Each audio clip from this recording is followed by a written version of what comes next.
No, and I'm very embarrassed. Talk to Linda, and then I could.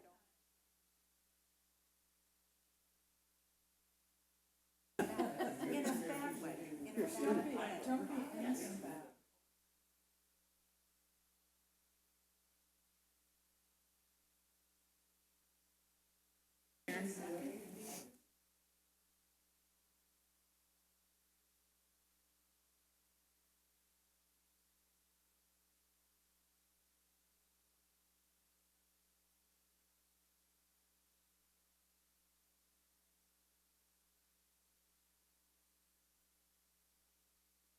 I'm Jim Gross. Yeah, we know you. Yeah, I know your face. Of course, Joey, good to see you.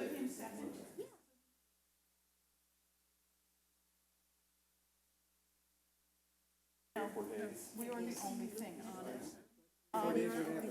What's happened last 3 or 4 days? Oh, thank you. Because we only got And notice can we put a this hearing person on in? Friday night. You're kidding. No, We wanted. I'm not Well, interested. you haven't. How long? Well, yeah, Friday night.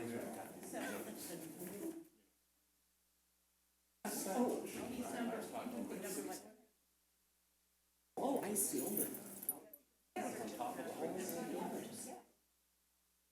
So he wants to be number two. Yeah. Well, I know.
know, it always looks like there's another person in the front. Well, she's bigger. Only about the same age.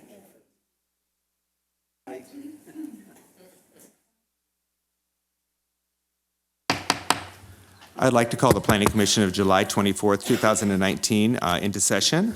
Can we have everyone in the audience, please, and on the dais, please silence your cell phones? And can we have a staff report on the posting of the agenda? Yes, good afternoon, Mr. Chair. Oh, excuse me, can we have the roll call first? I'm sorry. All right.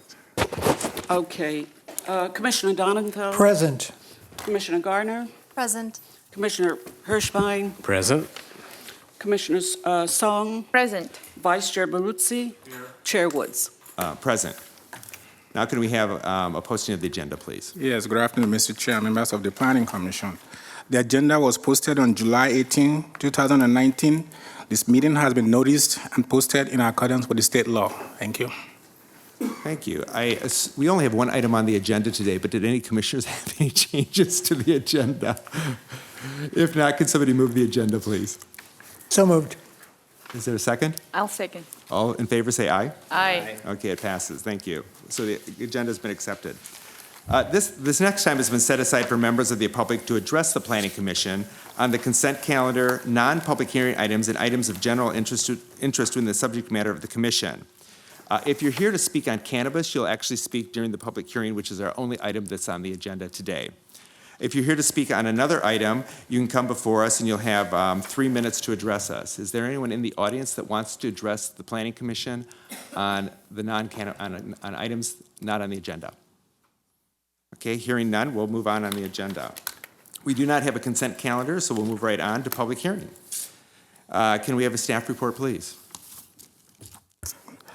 Once again, good afternoon, Mr. Chair, members of the Planning Commission. So before I start my presentation, I just want to bring to your attention that on your dais there are 3 different documents.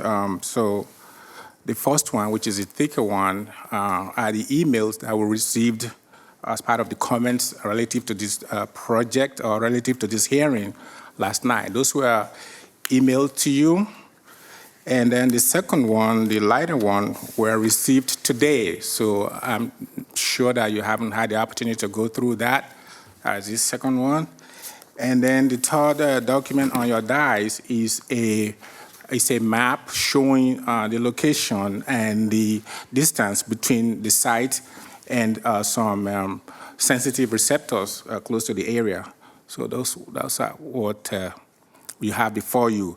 Would you want to take a minute to go over those? Why don't we listen to the staff report and the other staff that are going to present, and then we'll take a minute to review all those comments. I think that's perfect. Okay. So the item you have before you this afternoon is a conditional use permit for a cannabis-related activity. Specifically, this would be for a manufacturing-only activity at this site. Again, the site is 1251 Montalvo Way, Suite A. This building that was constructed in right around 1979 has 13 units in it of different sizes. Suite A happens to be one of the smallest units, and that's where this cannabis facility will be located. According to the applicant, there will be no cultivation, there will be no extraction, there will only be manufacturing and distribution at the site. This use is permitted in the zone. It is zone M1. It is a permitted use within that zone with the approval of a conditional use permit by the Planning Commission. So a brief background on the applicant again. On February 4th, 2019, the city issued a regulatory permit to this applicant, and this is the second stage for his approval process, seeking for a CUP, a use CUP that would allow him to operate at that location.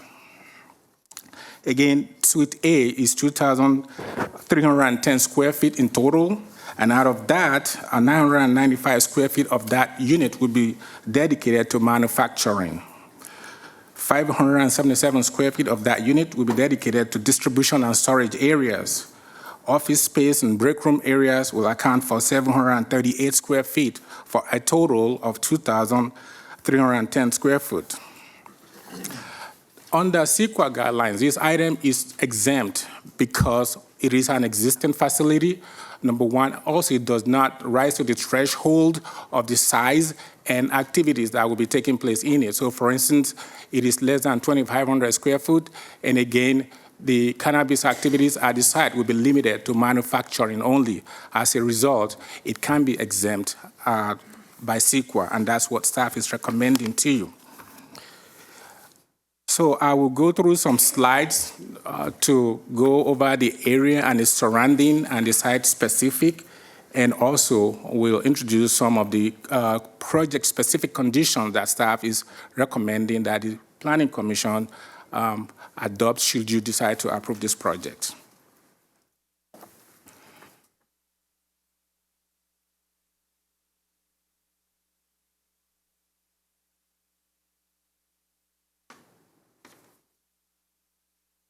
So what we have here, this is the building itself, and as I mentioned, there are 13 different units in the building. This area right here, and we'll come back to that, is the site specific. It's Unit A of the building. However, this is just the surrounding areas. So to the south of it is an ambulance service, and to the west of it is the Palm Springs International Airport. And across to the east of it are all the industrial uses in the area. This area here will give you a better idea of the surrounding areas and uses. Again, this is the building right here. And to the north of it is a neighborhood, a residential use. From the site to that's the property line now of the site to this property line of this residential neighborhood. There is a separation of 2,304 feet. And to this neighborhood right here, there is a separation of 727 feet. And from the site to Escena development, which is east of the site, is approximately 2,359 feet. So I'm showing this just to show a context of where the site is located relative to other uses in the surrounding area. This is another area that shows another sensitive receptor that is closer in the vicinity, and that's the Palm Springs Air Museum location. From the site to that location is approximately 2,016 feet. So this is the floor plan of the building itself. And as I mentioned, there are 13 separate units. This application, this CUP 5.1478, will occupy only Suite A. And this is just the suite right here. And this is the entire floor plan. And there are two drive approaches to the lot. There is one to the south and the other one to the north of it. This is the floor plan of the item that is before you. Again, there is the manufacturing area, the break room, the offices, the lobby area, and then the storage and distribution area. So this is Suite A. It is 2,310 square foot. This is just the elevations and cross-section. It is an existing building, like I mentioned earlier. According to city records, this building was built around 1979. And these are just elevations of the existing building. This is the roof plan. This is the current condition of the building. It does not involve any future renovations that will be made to it. That will require a separate application and approval and review process. This is a picture of the building. This was taken just yesterday. This is the suite right there, Suite A, and that's exactly where this CUP site will be sited. And this will give you a better view of the rest of the units. This is to the south side of it, and you don't see the side on the previous slide that I showed.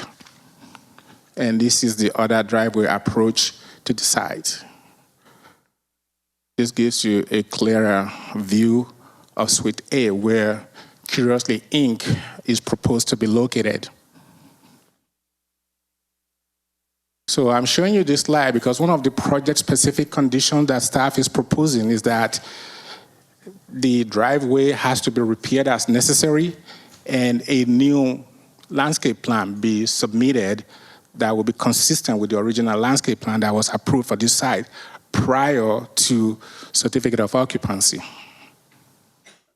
So this is the map that also shows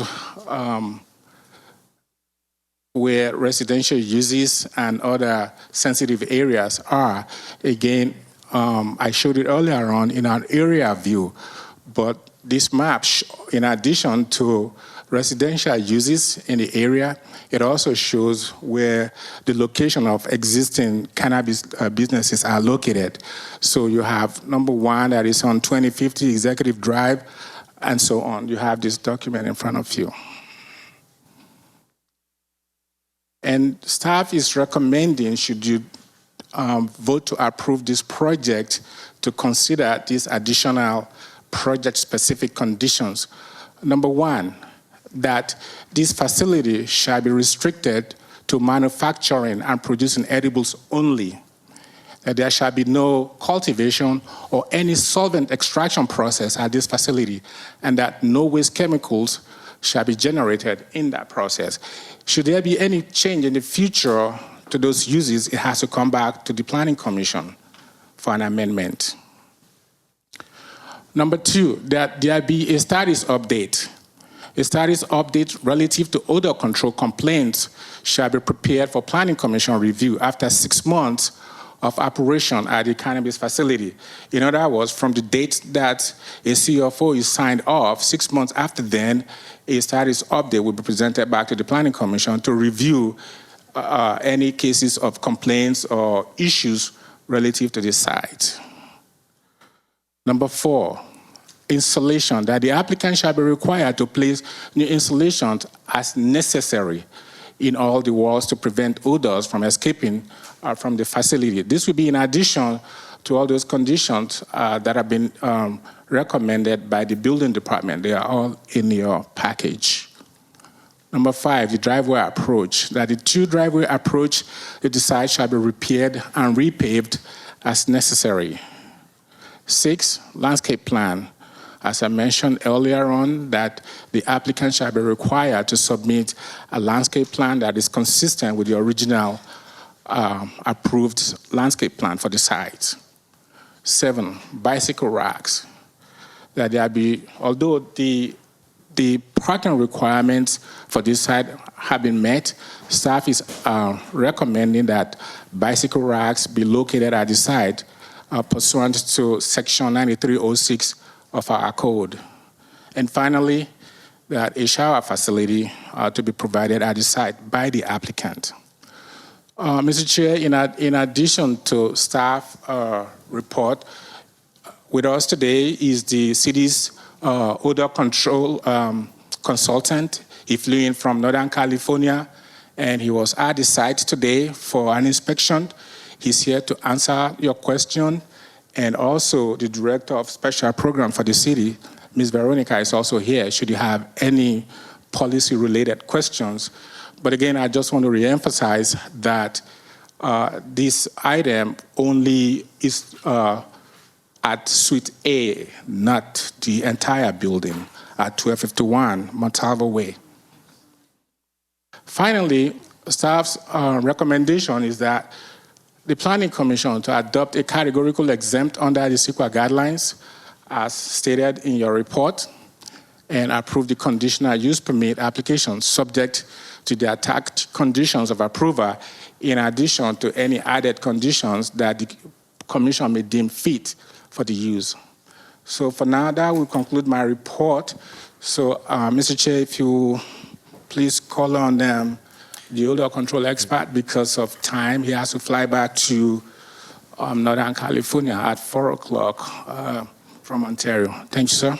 Thank you, Edward. What we're going to do is there will be a report from various staff members today because it's a very multifaceted approach that we're looking at this. The Planning Commission has asked for an odor expert to be here. The odor expert has flown in. So what I'd like to do as part of the staff presentation before we ask questions is to hear from each of the entities. And then after we hear from each of the entities, we can open to questions to any of the staff members. Commissioner Hirschbein. Perhaps in deference to the consultant, we could hear his report and then ask him his questions. Sure. So he could be on his way to the airport in time. So let's call the odor consultant forward. We understand that staff is recommending this is exempt, but we still require odor mitigation and an odor plan. And this will be part of an education for the Planning Commission and the audience, as well as staff, in your process, what you look at, and how you're applying it to this particular facility. So if you'd come to the microphone and identify yourself, and then help us understand your process. Hi, my name is Matthew Torrey. And I am Jay Takis. We're with 15,000, and we are the odor control specialists that have been requested up here today. And so you want to know a little bit about our background, or as... Lift your microphone higher. I'm so sorry. we can hear it. Sorry. I think what we'd like to know, not so much, you can give a little about your credentials, but really what you do and why you're important to this and what you look at. And then after you get the generalized, bring it down specifically to this site and what you did. Gotcha. Oh, okay, so what we do are we're mechanical engineers by trade, but we do also participate in odor control policy. And so what we've done specifically in terms of the odor control is evaluate what type of building, what type of facility this is, because in all reality, not all cannabis facilities should be treated the same. There are some that emanate more odors than others. There are some, much like this facility, that probably will emanate very little just by the very fact that they're bringing in distillate that has its terpenes that have been removed. So when we go through and we look at... Had its what sorry removed? about that. So we evaluate the building and its needs and on a case-by-case basis, because we can't just apply a blanket ordinance or a blanket set of standards to a particular facility. And so for this one, what we've done is we've walked through, we've met with the owner, we have asked various questions about what will be produced, what will be manufactured on site to better understand what potential odors will be present within the facility. And in doing so, what we have found is that the building owner is doing their due diligence in trying to minimize odors as best they can. I mentioned distillate before. The distillate will have the terpenes, the major odor-producing compounds, removed from the oils. The oils then come in sealed packages. So at each step of the way, there are safeguards that have been put in place as a means to prevent nuisance odors emanating from this facility. In addition to that, what we're doing is providing recommendation in terms of types of filtration as well as pressure relationships inside of the building as well. So in terms of filtration, industry best practice is carbon filters. And again, like most cannabis facilities aren't all treated the same, not all carbon filters are treated the same. There's some that are medium level, low level, and high level. A facility like this I would classify as the medium to low level just by the very nature of the operation inside which is occurring. Yes, and he is, in addition to that, the owner has also, or Gresham has also provided HEPA filters and pre-filters for those HEPA filters. So essentially you've got a tertiary level of filtration. You've got three safeguards there. To really remove any sort of particles, VOCs, and any sort of contaminants which may be in there or within the airstream. Can you talk a little bit about how you looked at the application? It seems that the application might have had some voids in it, and what you did in applying it to your evaluation of the site, and what your evaluation actually was of the site. Can you clarify a little bit on the voids that you're mentioning? Well, the applicant submits their plan to you for review, right? And in that review, can you just explain your process of how you looked at it for this particular site? Sure. On a global level, first and foremost, we compare the applicant's odor control plan against the city standards set thus far. And what we found is that they've met the mark on all the benchmarks required, and a lot of them really are administrative. Name, phone number, address, things like that. Where the nitty-gritty really comes into play is the type of filtration. And so, again, we looked at the various filters that were put in place in their exhaust airstream of the building to treat the air that is leaving the building against the type of operation, the Type 6 license, and more specifically in the Type 6, the fact that their distillate does not have the terpenes that are the odor-causing compounds. So we took that into consideration when reviewing the application, but essentially we look at what the city has placed in terms of their standards and ordinances and made sure that the applicant has hit every mark, which we feel that they have. And not only have they hit those marks, but they've gone above and beyond with the additive filtration methods. So your recommendation, your final recommendation on the report is? That it should be approved, that it Okay. complies with the City of Palm Springs ordinances. If you would stay there a moment, because I know you're under a time crunch, and I'm going to course. take Yeah, of course. Commissioner Hirschbein to ask questions at this point of you. And Commissioner Donenfeld? Yes, in evaluating this particular facility and all facilities that are potentially going to be housing cannabis operations, in addition to looking at the technology and the filters, everything you've discussed, do you also look at the integrity of the building to house the operation? In other words, some buildings are built in much more securely and with much less leakage than others. This building has been built some time ago, and I looked at it today. It doesn't look like it's a state-of-the-art building by any stretch. And of course, one of our concerns, and you've got roll-up doors which leak terribly. My question is, have you checked the integrity of the building, and are you satisfied that there won't be leakage in addition to what goes through the filtering system that might get out into the environment? If you don't mind, it's Jay Tax at 15,000. I'm Matt's business partner. The existing building is currently permitted as a legal structure, and as odor control consultants, we don't go in and do any physical testing to see if there's any pass-through membranes or insulation or caulking levels or anything of that matter. I can tell you it looks like a standard one-story Type 5 one-hour construction building, which is probably built to its general engineering practices of the time. So in that respect, it's probably a looser building than normal. But I think you see in the additional requirements of the Planning Commission's recommendations that they add in things like air curtains because the roll-up doors are porous. They add in things like providing continuous insulation throughout. So there is ways to address it within the framework of the existing codes, but without re-skinning the building envelope. It is an existing legally structured building, permitted. But it isn't something that you particularly focus in on when you're looking at a building to see whether it complies with the ordinance? No, from an engineering perspective, we try to make sure that we take care of actively all active control measures, that any building infiltration or exfiltration based on quality of construction are irrelevant, that we're controlling the air. Thank you. Commissioner Gardner? So I just want to back up a little bit because you're talking about their plan, and I don't know what it is that they're manufacturing at this site. Their odor control plan talks about infusions. It doesn't give any further detail, and there are many things that are missing from it. And it's not clear whether or not some of these things needed to be answered or not. But there's no description here as to why this particular site and this particular manufacturing will not emit odors.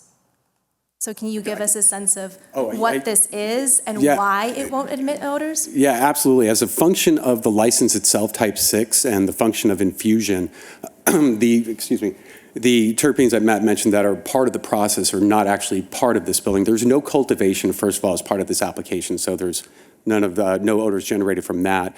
As far as the actively controlling the air and active filtration measures that we take, it's what we generate an intentional pressure within the building to make sure that all excess air is put through the HEPA and carbon and pre-filtration methodology to make sure any air that exfiltrates out of the building has been treated completely. So the reason we can say that there won't be objectionable cannabis odors exiting this building is a function of the license.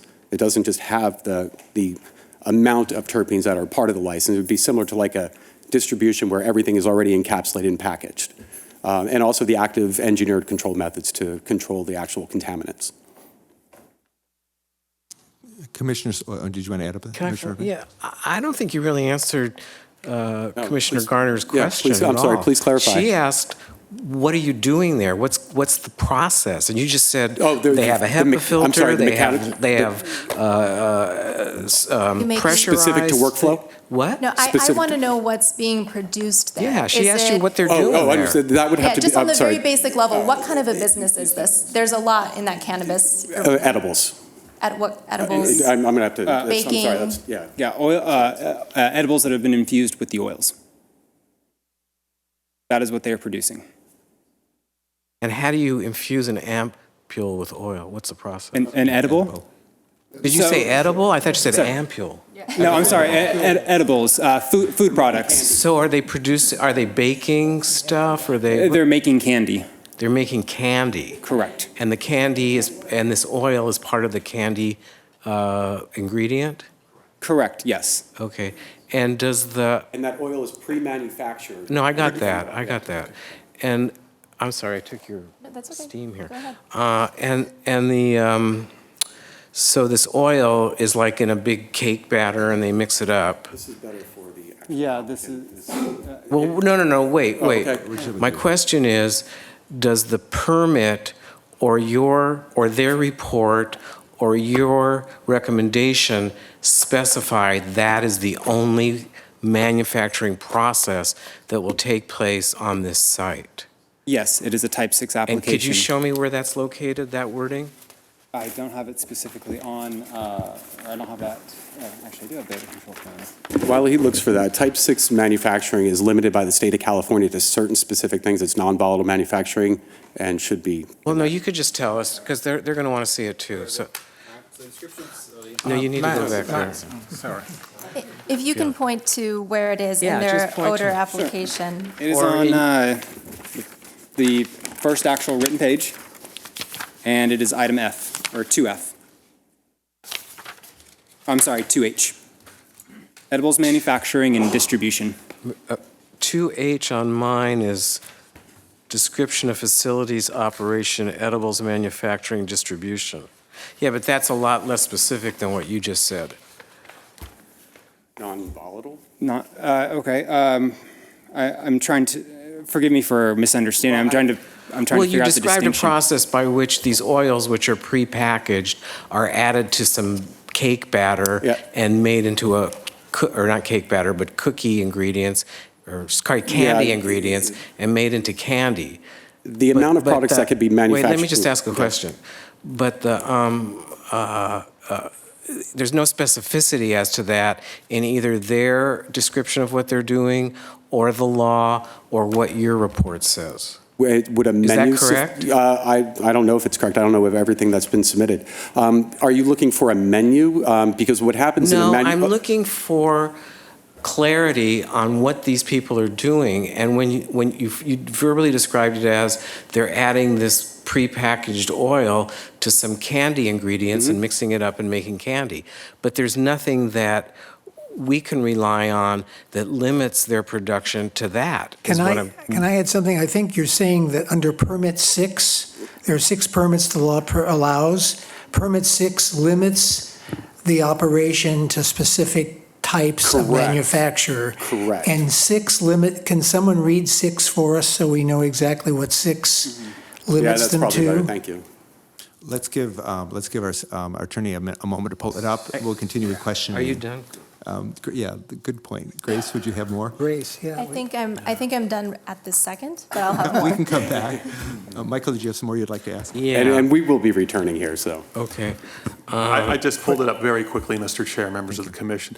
Yeah, Bureau of Cannabis Control Type 6 permit manufacturing sites producing cannabis product using non-volatile solvents, as opposed to a Type 7, which uses volatile solvents and things like that. So there are 2 different permits for manufacturing processes, depending on whether it's volatile, non-volatile solvent. And in the 6, and thank you, the 6 and 7, there's significant differences, but within the 6, it's kind of a catch-all from the state level.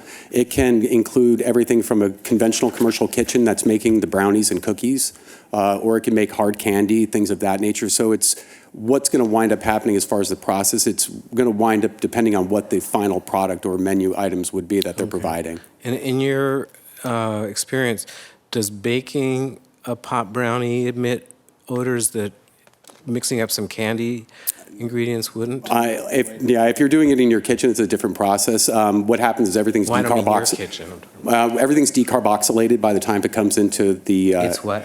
So it's been activated. So you don't have to go through the process of activating the THC-A into THC. It's getting a little in the weeds here. But no, the cannabis smells are not generated through cooking. Cooking smells would be. Okay. Yeah. I know there's a lot of people biting at that bit to ask our consultant things. So Michael, I'll let you kind of Okay. continue and we'll move on. Could I piggyback something? Go ahead. Okay. Okay. So the distinction of the solvent, why in this case no solvents are being used, is because there is no process that will be airborne. There's no chemical that is being used to, I don't know if the airborne part. If you'll forgive me a greater explanation of difference of type 6 and type 7. Type 6 is non-volatile manufacturing. Type 7 is volatile, things like butane, pentane, hexane. Type 6, the extraction method is usually one of a million, CO2. It's non-volatile solvent. So it could be CO2, it could be water, it could be ethanol, it could be a multitude of things. None are airborne. Okay. None are airborne. And none are occurring on this application. Okay. I think Vice Chair Maruzzi, before Michael, we go back to you, has a question on that as well. So, it's my understanding it's cultivation, is that 7? No, cultivation is type 1 through 3 and different A, B, and C classifications. So, cultivation produces the odors generally that people. Largely, that is the primary generation of odors, yeah. It says on the map here, You see, yes. suites B, C, D, and E are adjacent to suite A will be cultivation. Now, in what part of the process are these suites that are going to be cultivating? Mr. Vice Chair, it is our practice not to discuss items that are not on the agenda. Those are separate applications, and they are going through review process at this time, so I cannot speak so much on those. Absolutely, they are CUPs. They will come before you. So the main difference between suite A and suites B are cultivation occurs in the last form and not in this one. That's what the applications are for. So, and that's why those take a longer time to review and to come before you. I think just for the public's edification, one more time, apparently these that they're putting in the candy don't produce odors, based on our Correct. expert has. Correct. As opposed to cultivation, which is supposedly going to happen in the next 4 Correct, and- And I'm gonna let- if you don't mind. I feel like we're also missing a step in the chain here too, because what ends up happening is the first step before they get to the applicant, before these oils actually get to the applicant's hands it goes through cultivation. It's grown, it's trimmed, it's processed, it's broken down. Then it goes through an extraction process where the oils are then, as Jay mentioned, the plant's decarboxylated, and we end up with this distillate. So then after that product, which is then sealed, then makes its way on to the applicant's hands. So you're almost twice removed from the initial odorous process. I have a related question. Right, I'm sorry, Mr. Chairman, I don't want to make it more difficult. But with respect to the other facilities that Mr. Maruzzi mentioned, I know they're not before us, but you are asking for a categorical exemption. Now, the last time we were asked by staff for a categorical exemption, it was with respect to CUPs at Captor Plaza, so that each applicant didn't have to go through the CUP process and pay the fee. We're sort of blanketing in, if it was in the CUP ordinance for use, they wouldn't have to go through it. Is that what you're trying to get us to do here with respect to the other units that will have cultivation? No. Our understanding is that this CUP application is before you standing on its own facts, its own unit, and that any future, whether they be cultivation or other facilities in the other units within this building, will be brought to you as separate CUPs. There's no, for lack of a better term, piggybacking of the CUP off of this one. One thing, I was there today, and I went into Suite G. There's lots of construction going on in Suite G, and the contractor was very happy to tell me how they were making it possible to cultivate cannabis in Suite G. Now, we haven't had anything come before us, and I was quite surprised to see that work is progressing in areas that we've not reviewed at all. The developer does that at his or her own risk. Yeah, and also, Mr. Chair, I can inform you that that did not go through any review process, and there will be no certificate of occupancy unless it goes through this process. It's stated very clearly in the code that a CUP approval is required by the Planning Commission prior to the operation of a cannabis facility in that zone. So those will, as the city attorney just mentioned, those will come before you as separate applications. It is a fact that we do have 2 other applications for that address. However, there are much more different uses and different requests than this applicant. So what I'd like to do is go back to Commissioner Hirschbein. Just since we have our consultant here and they've come in, this is a great opportunity to utilize their expertise. Thank you. Michael? Did you have any specific recommendations above and beyond what the city requires and what the applicant is proposing? I felt that the city's requirements, the conditions of approval for the CUP were more than adequate and went well above and beyond what we find as industry standard.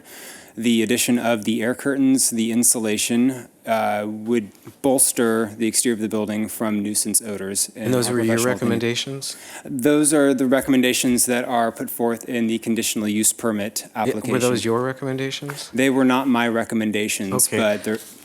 And have you noted that in the past, I'm assuming it's some sort of bat insulation that is between the studs? I don't know what kind of wall it is.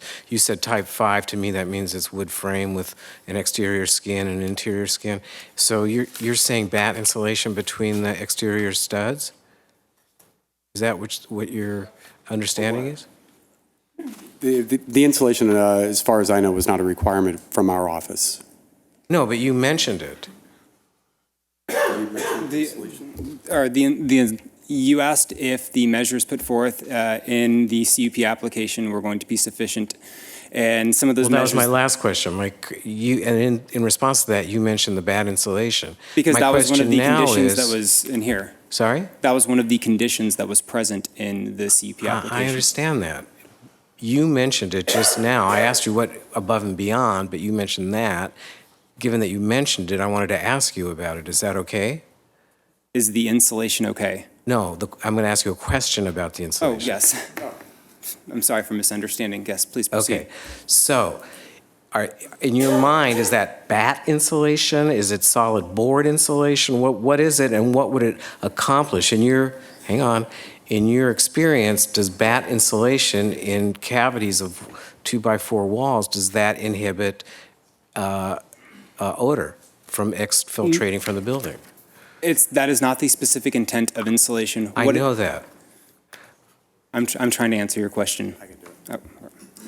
No, we would never use insulation to combat odor mitigation. We use active mechanical measures to stop exfiltration from happening. So whether or not the insulation would be there or not, we would do our job. The job of the odor mitigation would happen without the insulation. So the insulation wouldn't contribute to anything having to do with odor mitigation? Okay, thank you. Fill the voids.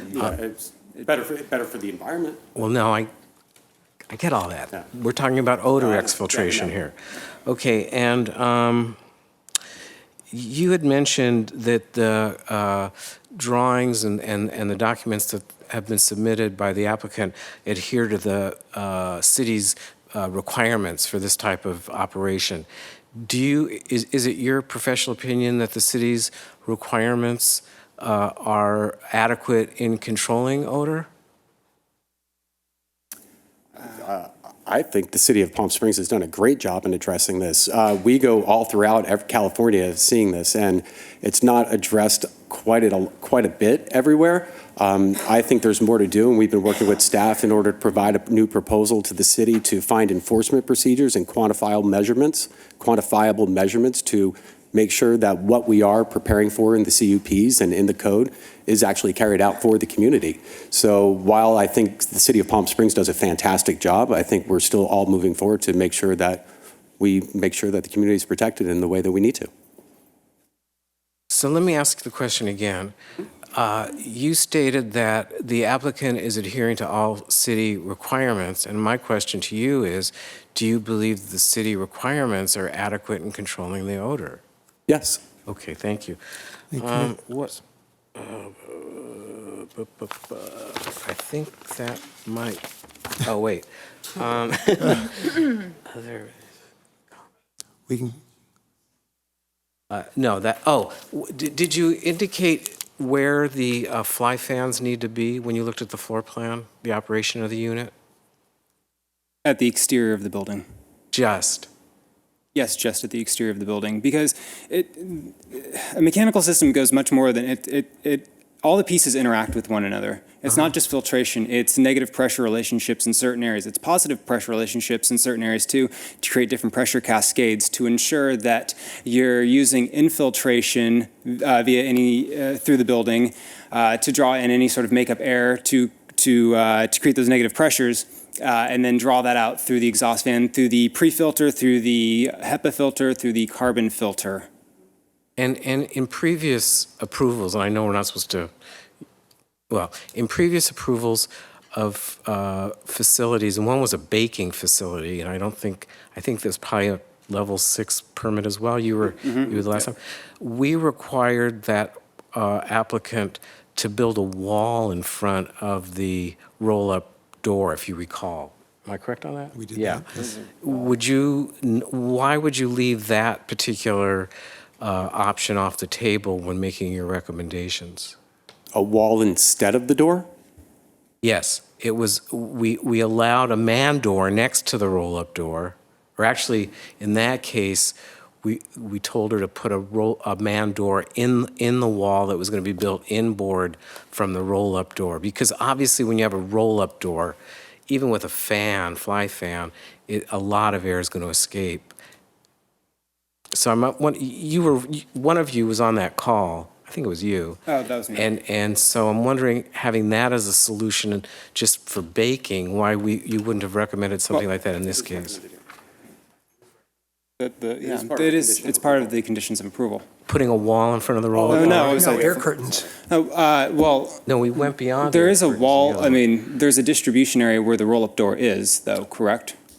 Yes. There's a wall in front of that separates the distribution area and the roll-up door there From the manufacturing? from the area? manufacturing. So that's your reason for that?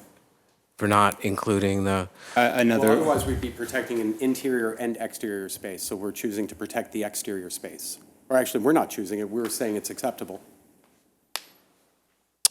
clarify that for me. Protecting the exterior spaces is an acceptable method for air doors. Are you suggesting putting a wall inside the building in? That's what we required of the last applicant, yeah. Where would, it's like, I don't understand the question. Where would you put the wall?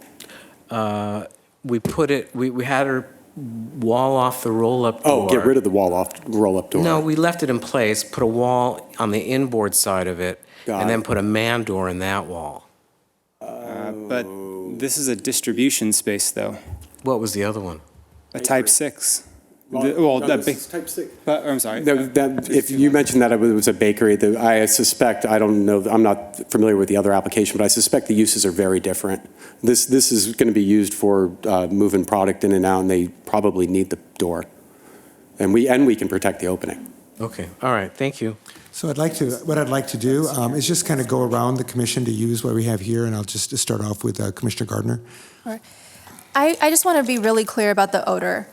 You said that it would be, let me see, medium to low level. Can you- Whoa, not the odor, the level of filtration. The level for filtration for the odor. So what is the level of odor that we're talking about? Minimal. It's Minimal. minimal. So in terms of engineering, we never just engineer to the level that's required. We always go above and beyond, almost as a factor of safety, the same way that every steel beam, everything in this building has a factor of safety built in. So when I say medium to low level filter, I'm building in a factor of safety to comply with the odors. And let me jump in real quick. And in the world of cannabis licensing from 1 to 12 throughout, I think there's about 17.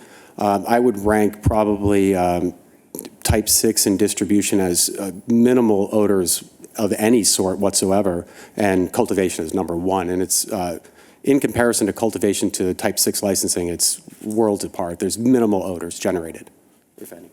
So if somebody were there in the neighborhood walking by, would they smell anything? And if, with an engineered system and the safeguards put in place, no.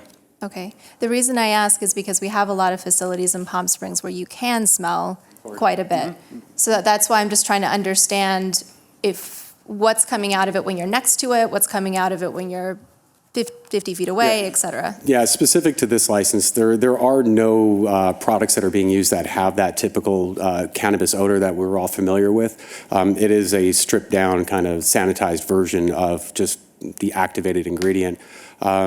We toured ANZA, and there's a couple items of things that we noticed, but we'll be talking with city staff that we think moving forward that the city of Palm Springs can do to help that. And those things are included as part of this application, because one of the things that is very different for the buildings on ANZA and the building here is that they are different. That front building on ANZA, and I don't know which one is which, so, but there's a lot of exterior penetrations. Okay. And which this building does not have. So because that there's so minimal odor, is that why why you're not concerned about a maintenance plan, timeline for implementation, or any of the other holes that this application has? The maintenance should be per the manufacturer's recommendations. In any facility, whether it's a hospital, whether it's a cannabis facility, filters need to be adhered to per the manufacturer's recommendations. So the reason that I ask is because this application questions, it says that we need to have a maintenance plan and include a description of all of these things, but that's not in this application. I'm just concerned about the spots in this application that we don't have information on and why that's acceptable when you were reviewing. If there's a reason, that's great. If not, I'm just concerned that we don't have a full application in front of us. Sorry, I thought that was in there. I found it a little bit confusing, so if there's clarity, Do you know then... what comment that was? Do you know what comment it is? So at the one of the last pages, there it says maintenance plan, timeline for implementation of odor mitigation. I understand that you're saying that there's minimal odor, but if we need to have these things, I would like to be able to review them just so I can understand that this applicant is taking these things seriously and that you as the consultant have also reviewed it. Correct. Typically, a maintenance plan is just a spreadsheet, a chart, a list of dates that the filters have been checked or changed out. And so it... And I was just going to say, and we can, what should happen with an applicant is we should provide that actual list. It'll be a blank sheet, but it should say date of filter checked, date of filter replaced, date of filter checked. And that should be based on the actual filter, which would be premature at this level because nobody's specifying any products at this level. It's more theoretical. So it is addressed in here directly under the comment that they are providing a maintenance plan, but that would typically be specific to the actual model number filter that they would have. But we can mandate they require it. Where are they saying that they're providing a maintenance plan? Because what I'm reading in these last couple of pages is what the city requests, not what the applicant has given. Okay, right here I'm reading, records of filter installation for each unit along with the required replacement date shall be maintained. Replacement filters will be kept in-house and a maintenance schedule established for when they need to be replaced. I see. So you're saying that's from earlier on, that's sufficient for this question that happens later? Correct. Okay, because I think it's a little bit confusing, so that's why I'm trying to understand that you have all the information that you need. Those are fair questions, and I Okay. thank you for asking them. Great, thank you. Commissioner Song, did you have any questions? Yeah, a couple of questions. Is it important, do you think it's important that the rooftop units, the air conditioning units that the applicant is planning to use, that these units are directly above the tenant space that they're using, and they're not somewhere else, and then they have to duct it, through other spaces? No, that's very typical, and any building would have been designed with the appropriate structural requirements for that, and any of the ductwork will be sealed. And So what I'm trying to get at is that on rooftop units, when you have, for example, if in this case they're going to use, I can't. I've not seen any model When numbers. they're going to we don't use- have any building permit drawings. No, I know. But in general, this space is going to have air conditioning units on the roof.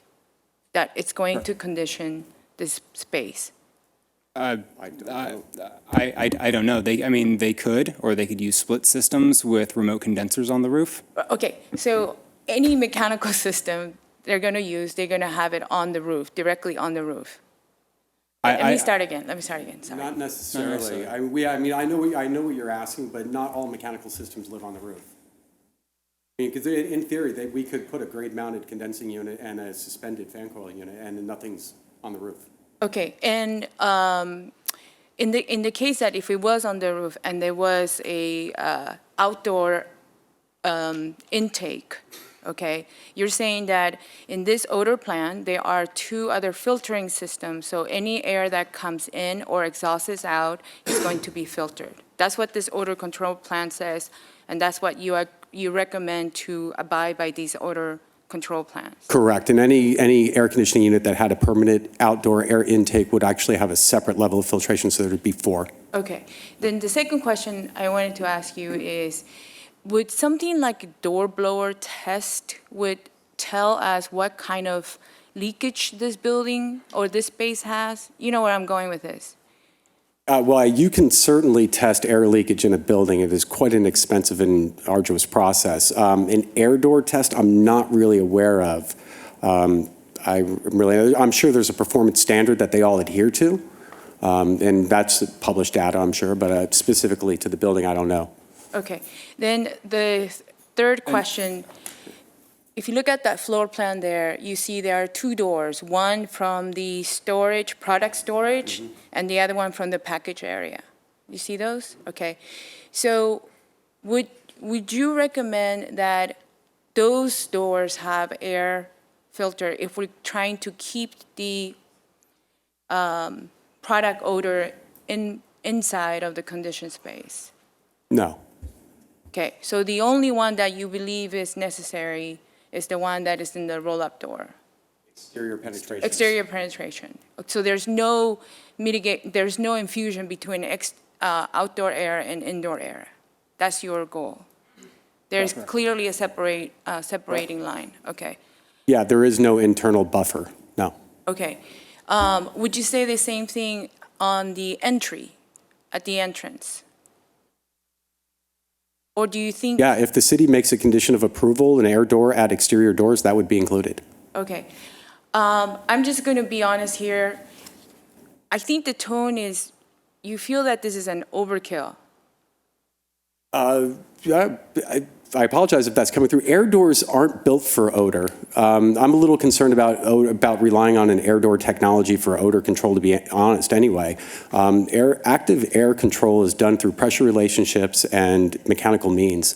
And while an air door is that, they are conventionally typically used to prevent from pests from getting into a building, to prevent air condition exchange, dust. The air door manufacturers do mention odors, but without a doubt, between you, me, and the fence post, it is not their primary use.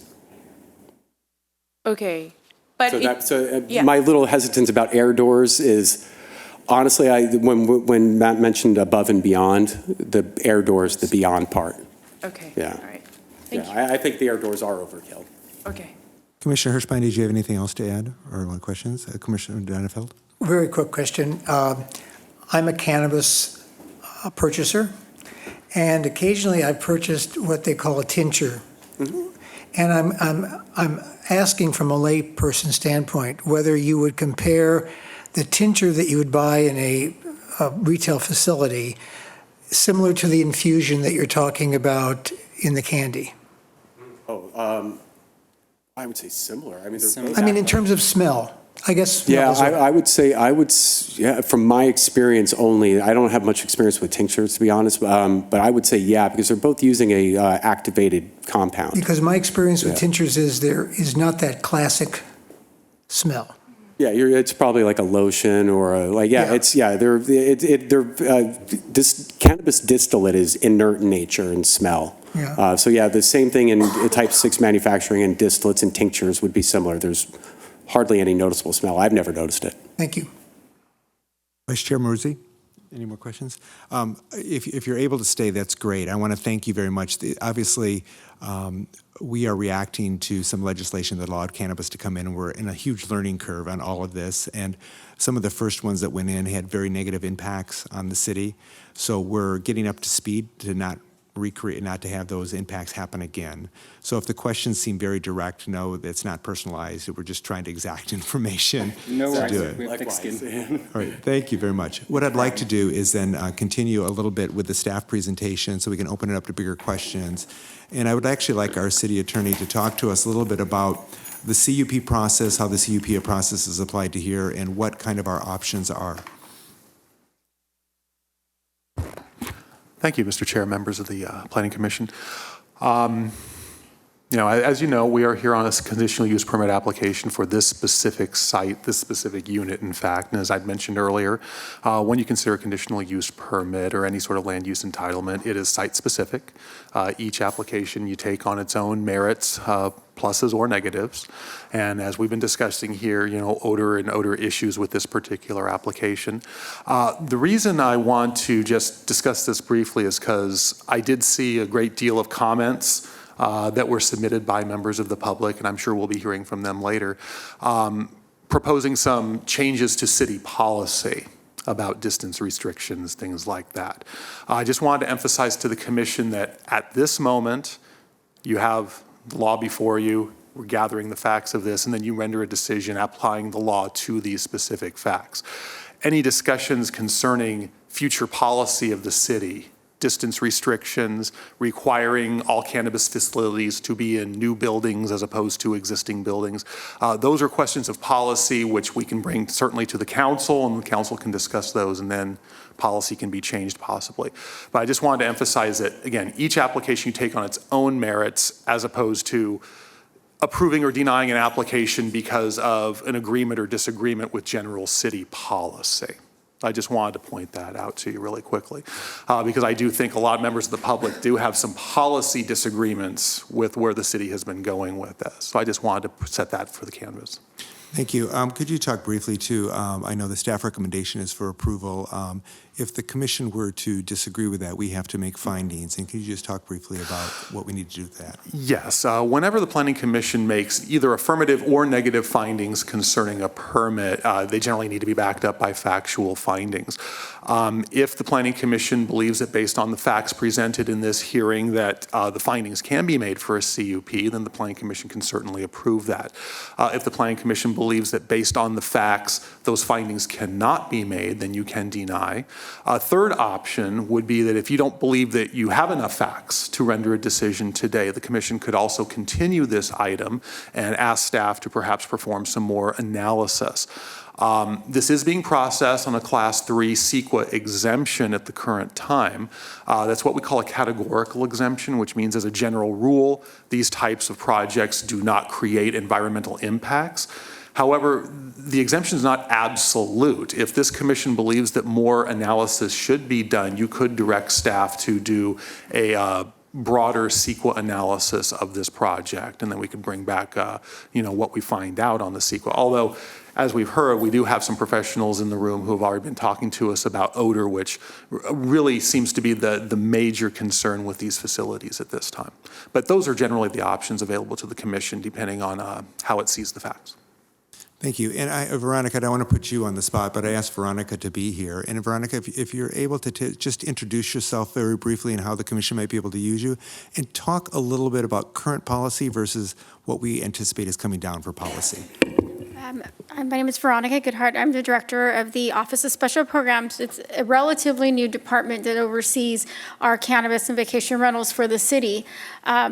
We are currently working on revising ordinance, revising zoning, so we're working with other departments within the city to improve what we have currently in place. So we have a set rules and procedures in place now, and we recognize from stakeholder feedback from the community, and from experts such as our odor consultants that there are ways to improve this. So we're here to listen, to make recommendations for those improvements to occur.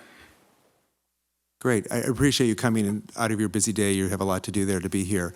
Edward, did you have anything else you wanted to add as part of the staff report before I close the staff report? I have a question. Oh, just let him finish the staff report, and then, did you have anything? No, at this point, Mr. Chair, there will be nothing further, but I'm available to answer any questions that the commission may have. All right, then I'll open it for all staff to ask questions of any of the staff besides the, and Vice Chair Maruzzi. Next agenda for the city council will be a discussion of many issues. Does anyone have a summary of what will be discussed today that's on the agenda? Free from it if you want. What I'm driving at is if a lot of these issues that are being raised are going to be addressed tonight.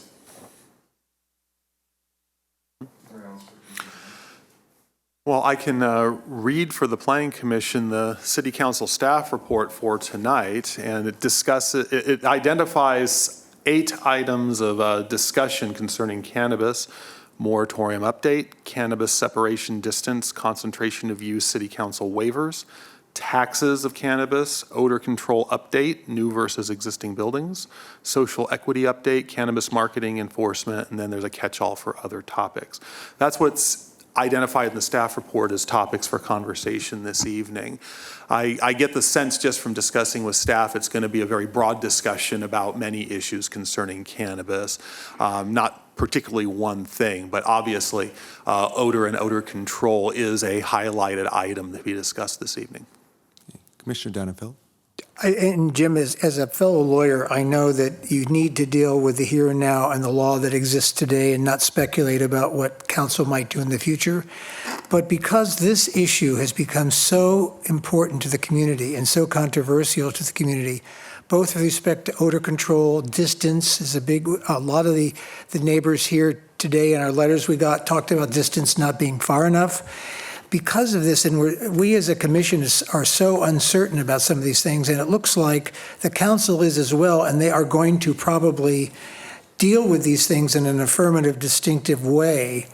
I wonder if it's appropriate for us to continue to consider the cases that raise the same issues that council is addressing before council has had a chance to more definitively weigh in on these things. I know that's really not the way we should proceed, but this is a big issue in terms of quality of life for our residents.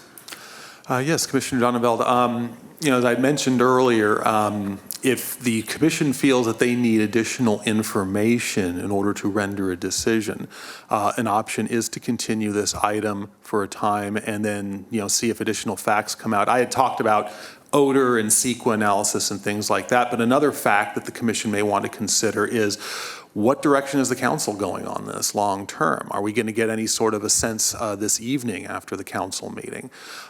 So if the commission believes that that information will inform its decision, you're certainly within your rights to continue this item for a short time and see where that's going to go. Well, I think it'd be a terrible disservice to the residents who are here from mainly Ascena, half a mile away, if the distance requirement is broadened and it's within a larger parameter that would not have been approvable if, in fact, today, it's quite a disservice to them, I would think, to move that quickly when things are imminent that could really change the outcome for some of these communities.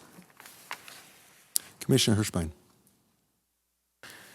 Let's assume for a moment that the council comes down strongly in the belief that the distance to residential areas from cannabis facilities needs to be increased, and they instruct staff to modify the code to reflect that. How long would that take to get in place as a law? As I joke with clients all the time, if I had a psychic crystal ball, I'd have a higher billing rate. Hard to predict.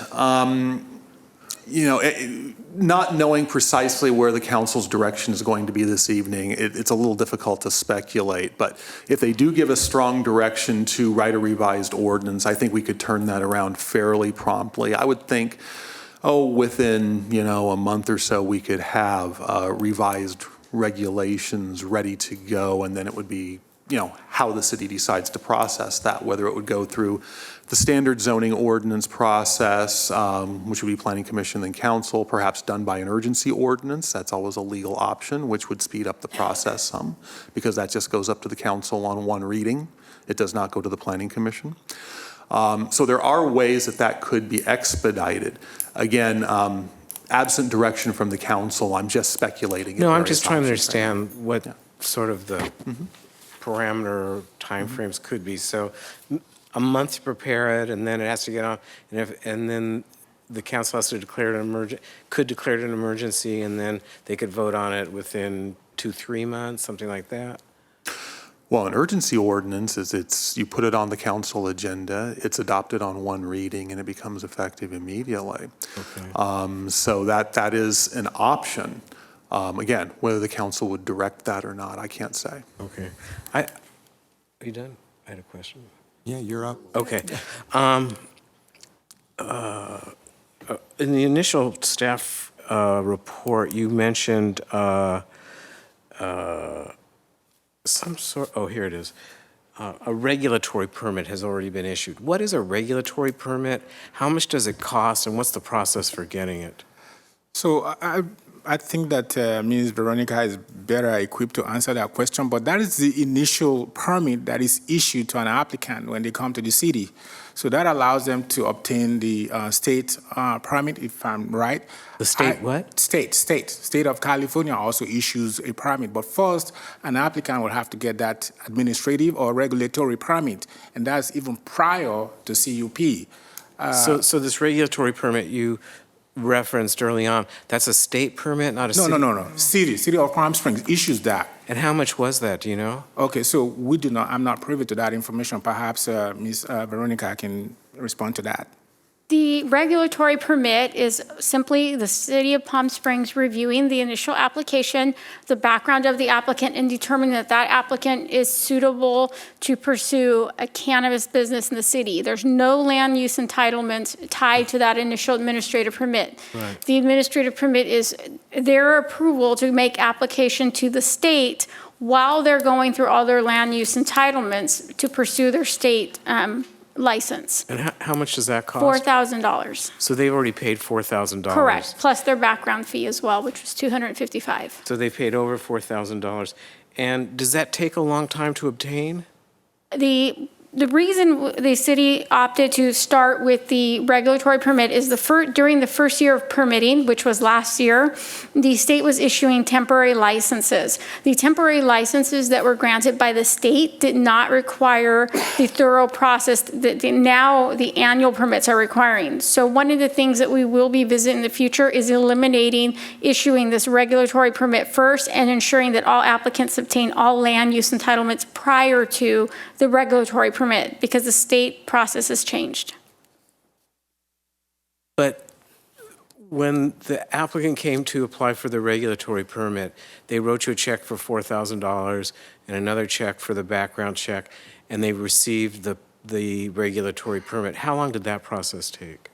That process was dependent on how quick the applicant was to complete their background and then have their initial application materials reviewed by the departments. It typically can take between 4 to 8 months, depending, like a lot of it has to do with how active the applicant was to complete their background check and ensure that all the materials were complete. But if they're very aggressive about completing everything, could take up to 4 months? Correct. And it cost $4,200 some odd dollars, including the background check? Correct. And they've already done all that? Yes. Okay, thank you.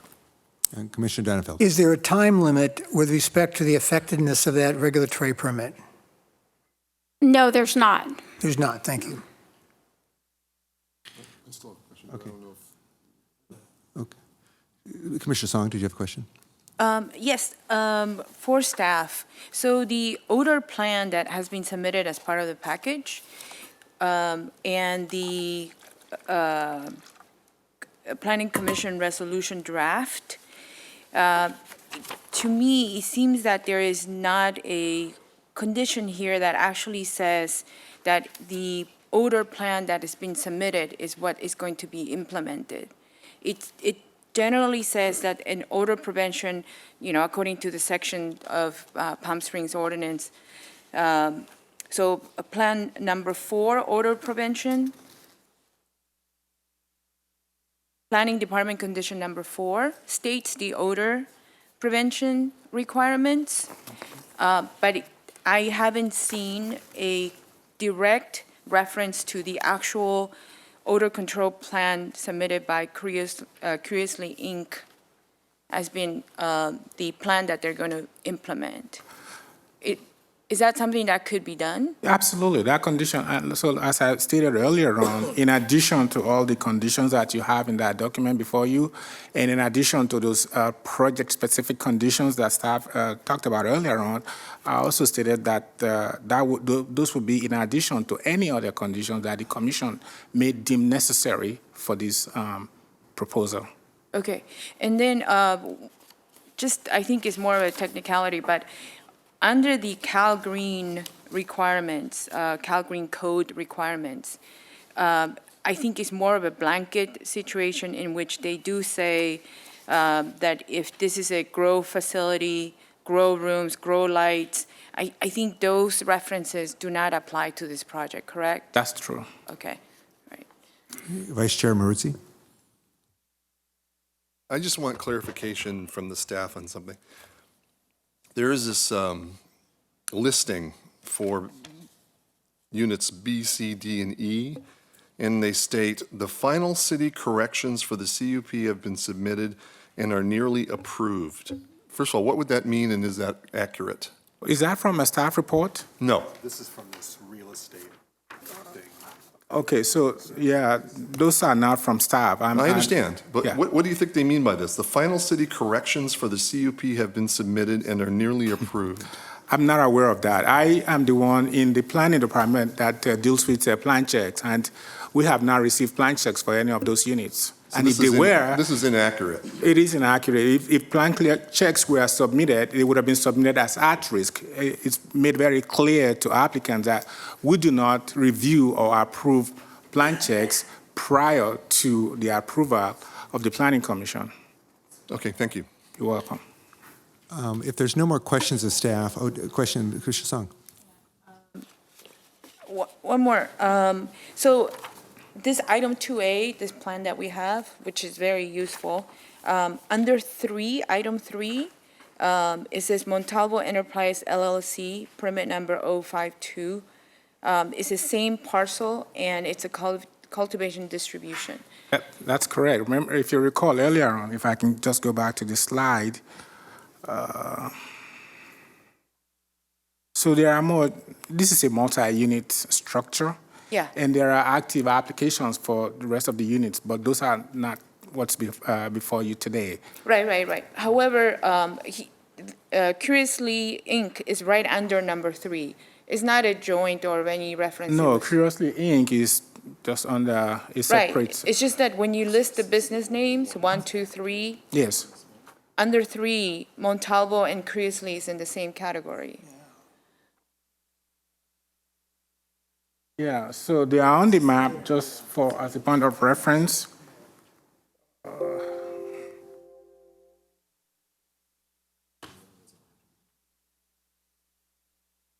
Okay, so Right see there. right there, under 3?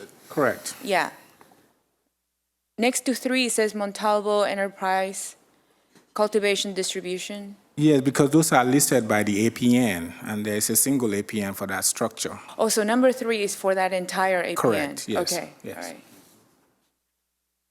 all right. And Edward, just when it says permit number 015, or if you leave that map up, or if it says permit number 052, that has not been a permit that's been issued. Is that the regulatory permit number? That will be the regulatory permits. Okay, so they have the regulatory permits, but they haven't gone through the land use entitlements at this point? Correct. Okay. Question, Commissioner Gardner. So, question about these, I understand that the other facility is not on the agenda right now. However, one of the things here in the engineering thing says that the facility does not have cultivation processes co-located on the site. However, it's possible that this cultivation site will come, and then I'm assuming that would be considered co-located on the site because it's within the same building. would we then need to have our odor consultants come in and do another Absolutely, review? absolutely. Okay. Each of No, these. But not for this other project, but for Curiously Inc., because now they're attached to a cultivation site. Would they need to increase the filtration and other things in their site Very in order possible. to accommodate Correct, the other? yes. Okay. Wow. I really want to thank Veronica for coming. Thank you very much. And you're more than welcome to stay during our debate. There may be more questions. I know we have a lot of people in the audience we want to get to, but before we do that, I took away from our time to review the written comments that we had received, and I would like to give ourselves maybe 5 minutes to review those comments because they're very important and they're entered into the record and part of the decision-making process, not to hold anyone in the audience from testifying. So I would like to take just a 5-minute break to review those comments, and we'll reconvene at 10 till. Thank you. And does the audience have access to those comments if they want to read them? Do we have copies of them? Okay. No, unfortunately, we do not. Can we give a packet just set out so that people want to come up and read them? That'd be great. Thank you. Here's an extra one.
I just wanted to ask, the architect is here as well, so we're wondering if there will be an opportunity to record. Do you know if that will be before comments from the public or after?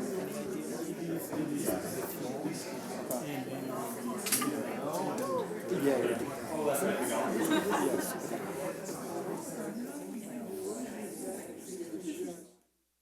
Yes. Then again, I'm not the one up on the side.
That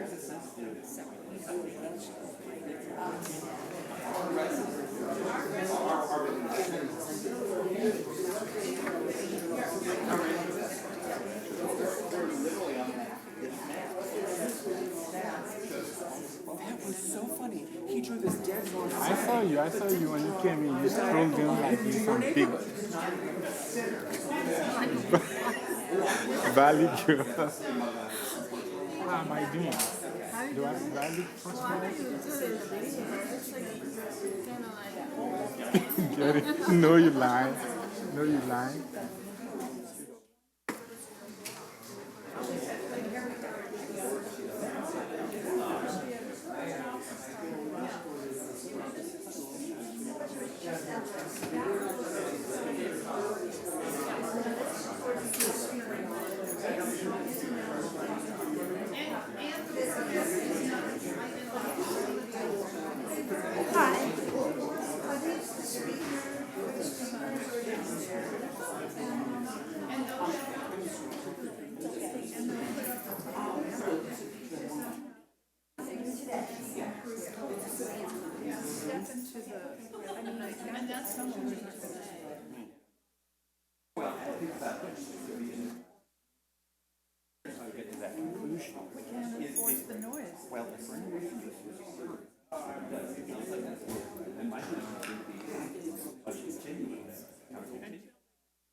Who knows?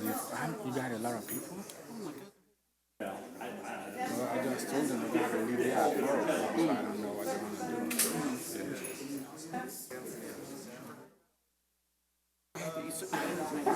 Yeah. Well, I know I was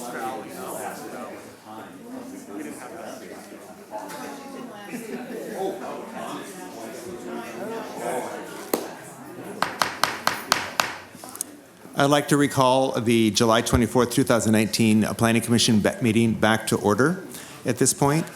I just want to make a quick announcement, and my Vice Chair wants to make an announcement as well. We have received an enormous amount of letters, and it looks like there's an enormous amount of people in the audience that want to speak to us today on this issue. We have a City Council meeting in this chamber tonight. We're supposed to vacate by 4. I don't know if we'll be able to do that or not. We'll do the best we can. If we can't, we may need to continue it, but I'd like to get to all the speakers that are here that have taken your time to participate in the public process tonight and go there. Before we hear from the applicant, I also, Commissioner Maruzzi wanted to say something. I just wanted to say, I think based on what you've all heard today, of course, you're welcome to share your concerns about policy, but we have no control over policy at this point. That's something that's going to be discussed tonight. I mean, if I were in the audience, I would probably wait and talk to the council tonight, but of course, you can say whatever you want. We're glad to hear it, and thank you for coming. So the next step is the applicant here? Yes. Okay, if you'd like to approach and make a presentation, you'll have 10 minutes to do so, and then you'll have, after public comment, I'm opening the public hearing, you'll have 2 minutes for rebuttal. Okay, sure. David?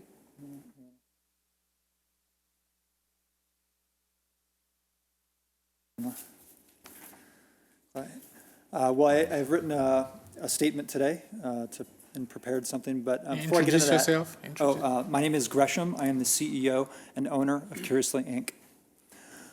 I'm David Acosta. I'm the architect on this project.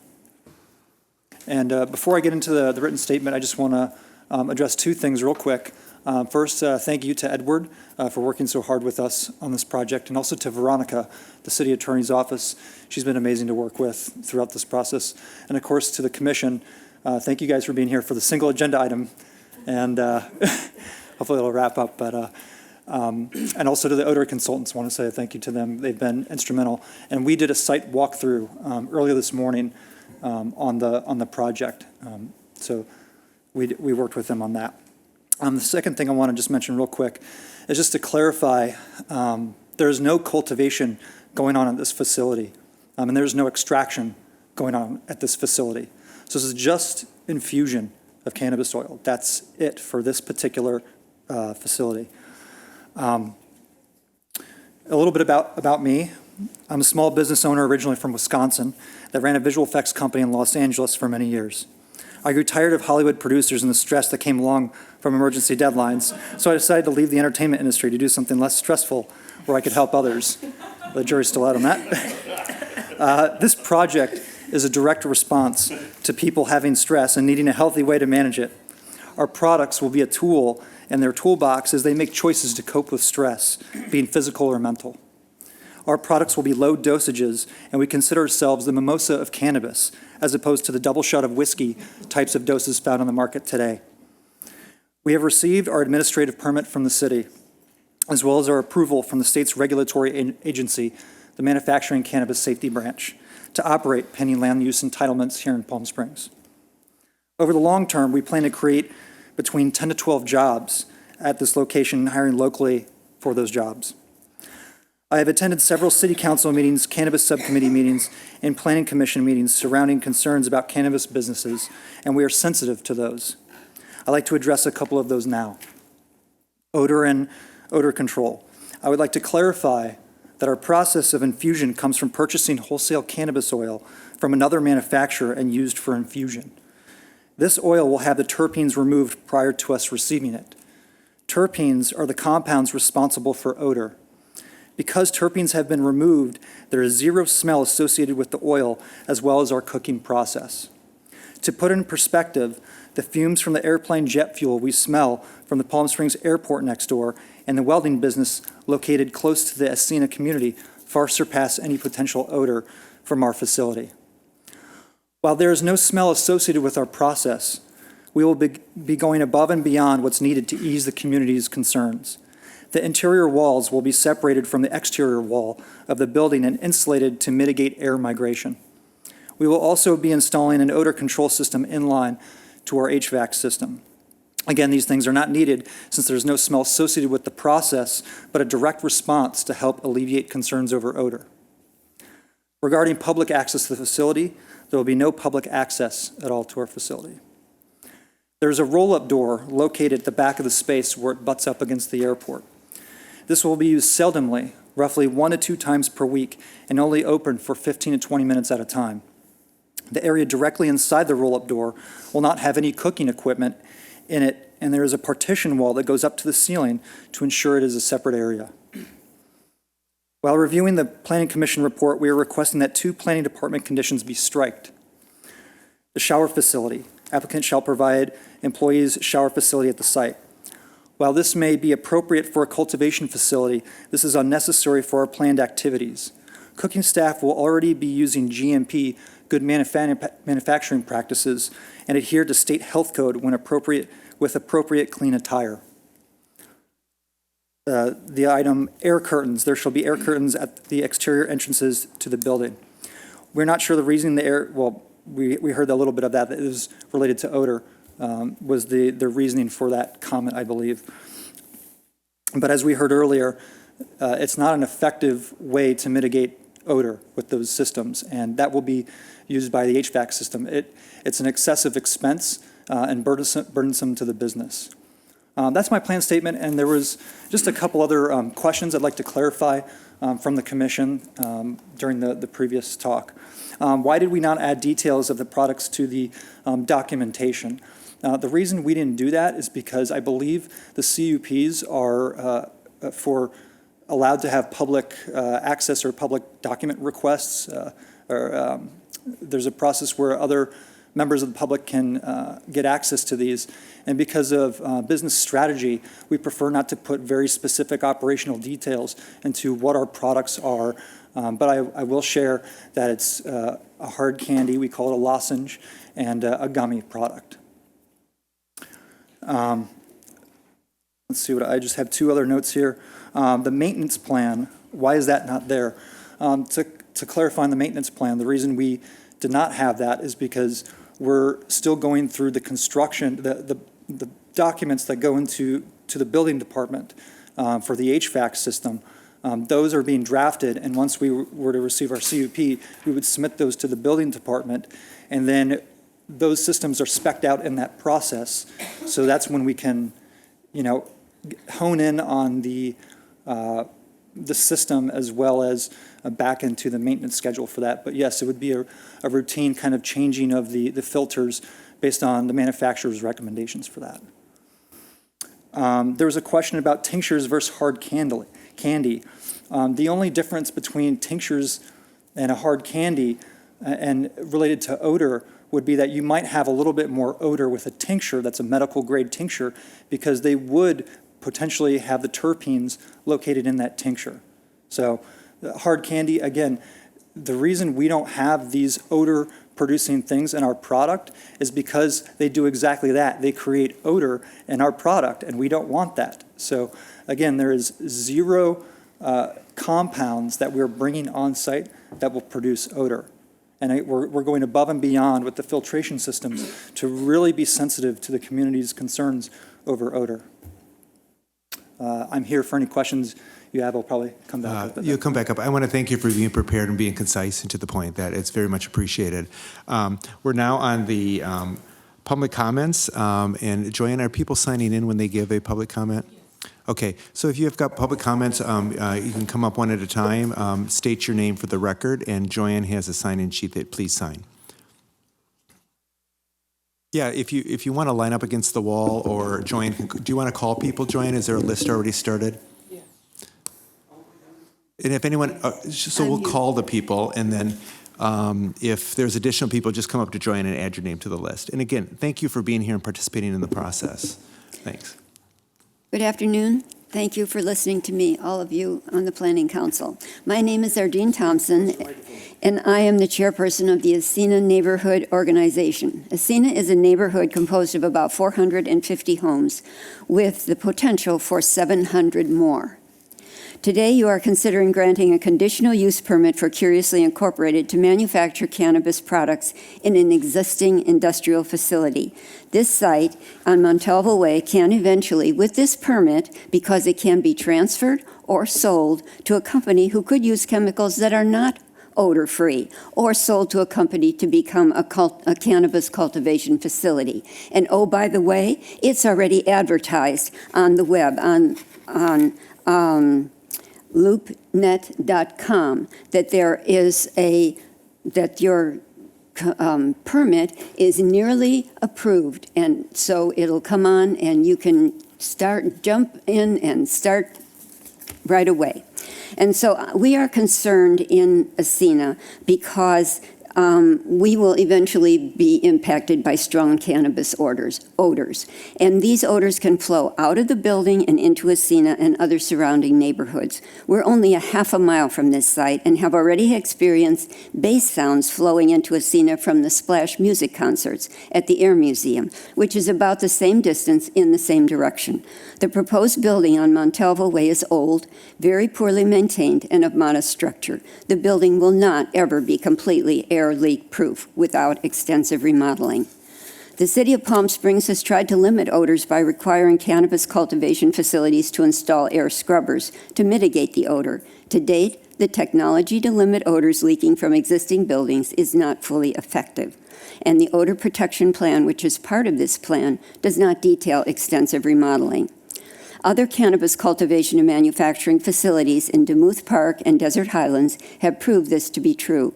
Residents in the area up to 1.5 miles must now keep their doors and windows closed at all times to keep these strong odors out of their houses. We have been told that realtors may be asking homeowners in these areas who want to sell their homes to disclose the fact that they are exposed to the cannabis odors. Can you imagine what this will do to the value of our homes here in Ascena, in Palm Springs, which is supposed to be the winter paradise known for its healthy air? Based on the City of Palm Springs has learned and experienced with cannabis cultivation and manufacture, these facilities need to be located away from residential areas, not adjacent to them. Cannabis grow and manufacturing facilities need to be located in new, sealed buildings in North Palm Springs, adjacent to the freeway, or in the area of Palm Springs east of the freeway. Please do not approve this conditional use permit. Thank you. Thank you. Thank you very much. Joanne, can you change, or Edward, can you change the screen to show how much time people are speaking or have to speak, just to give them? Are we able to add that? No, No? unfortunately, Okay. we're not able to. Oh, there we go. Oh, okay. Did it. Here we Okay, go. great. Sorry. Welcome, Jim. Please state your name. Oh, yeah. Good afternoon, Commissioners. I'm Jim Gross. I wear a number of hats in town, but today I'm wearing... Okay, I'm sorry. There we go, okay. I'm wearing my El Rancho Vista Estates Neighborhood Organization hat. I'm the vice chair of that organization. One thing I'm going to bring up right now, because sensitivity analysis has come up and feet and distance have come up. The most sensitive residential location to these proposed facilities is our neighborhood. And the homes on Chia Road are within 725 feet of this proposed facility. And it is noted in the staff report, it is there, but it just hasn't come up today. But I'm just going to read this a lot. The questioning has been great. Thank you for excellent questions. Oh, Veronica's left, but I want to also echo what a great resource she's been for information. Anyway, our board has asked me to make the following statement. Hold on here one second. Here we go. Honorable people, I've already told you who I am.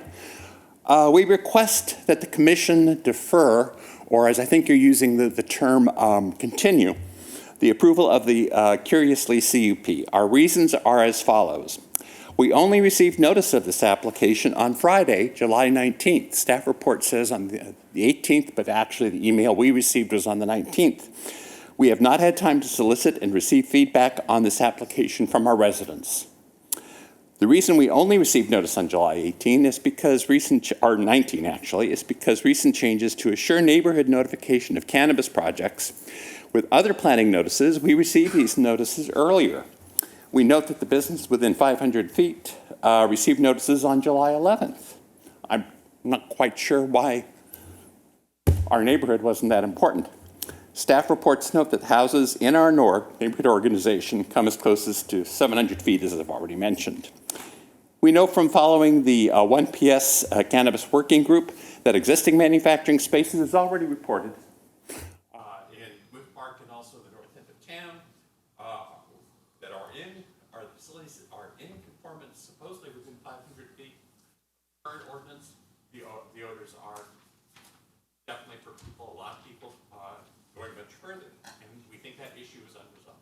Jim, you're just going to kind of, your 2 minutes are up, but I'll give you a few more time. 3 minutes, I'm sorry. Excuse me, 3 minutes. You're right, my apologies. Oh, no worries. You have another minute. And this is my last point. I truly am trying to be concise, and so many points have been made. So my last point, we understand the presence of any odor control consultant is new, and that any recommendations have not yet been implemented, except, of course, the initial ones up in the north part of town at Dimmoth Park, and there are concerns about those. How do we know that they will be effective for Curiously, let alone potential new applicants now apparently intending to fill out the Montalvo building? These are our biggest concerns, and so I'm just going to cut to the chase. As I've already said, what we are asking of the commission is that you please continue this item until City Council has completed further discussion and hopefully provided better policy guidance, and also for us simply to have enough time to have a discussion with our neighbors. We did have an emergency board meeting to approve the statement I just read you. We did not have time to solicit the input that we think is vital from our residents. Thank you for your attention. Thank you. Joanne, who's next on the list?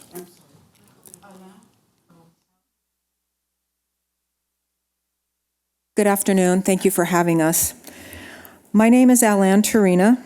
I am a resident homeowner at Ascena and a board member of our 1PS neighborhood organization. I'm going to be honest and tell you, if I had my way, this application consideration and vote would be totally unnecessary. I am not ashamed to say that I voted against the legalization of marijuana in California, and I would do so again if I was given the chance. But in cliche form, that's water under the bridge, and that ship has sailed. And I will reluctantly admit that I have seen friends and even their pets reap positive benefits from the use of CBD products, so that is not my concern at this point. However, accepting the use of cannabis products, which use does not affect me personally, and wanting the raw materials to be grown and or manufactured in or near my neighborhood are two entirely different issues. We have seen from other states such as Colorado and Washington, and closer areas such as Cathedral City and even other Palm Springs neighborhoods, Desert Highlands and Demuth Park, that even with new construction and scrubbing machines, odor emission from grow facilities is inevitable. And any study that suggests differently to you is sadly lacking in accuracy and reliability. And the proposed facility at 1251 Montalvo is far from new construction, so we will have greater emissions, guaranteed, even with upgrades to the building. I can also attest to the air currents, let's be honest, winds, that blow from the Montalvo location in the direction of Asina, almost constantly and always strongly. Residents in Cathedral City who have ended up near grow facilities are now fighting their local government to make changes, and some businesses have already felt the need to make the extreme decision to relocate. The Palm Springs neighborhoods previously mentioned, impacted by currently approved grow facilities, are in an uproar and demanding changes. In fact, the city, through its council, has acknowledged that it failed to perform diligent, exhaustive research before putting guidelines in place, as evidenced by a major item on tonight's city council meeting agenda. We, and more specifically you, need to learn from these previous decisions and not make the same mistakes when approving future applications. Intrusive, unpleasant, and in some cases sickening odors make a neighborhood undesirable, if not unlivable. They deteriorate the quality of life and they lower property values, a consequence I, along with most of my neighbors, cannot afford. The bottom line is this. This is not an issue of not in my neighborhood you don't, but anywhere else is okay. This valley has thousands of open acres where this intrusive activity can be conducted without negatively impacting any of its residents.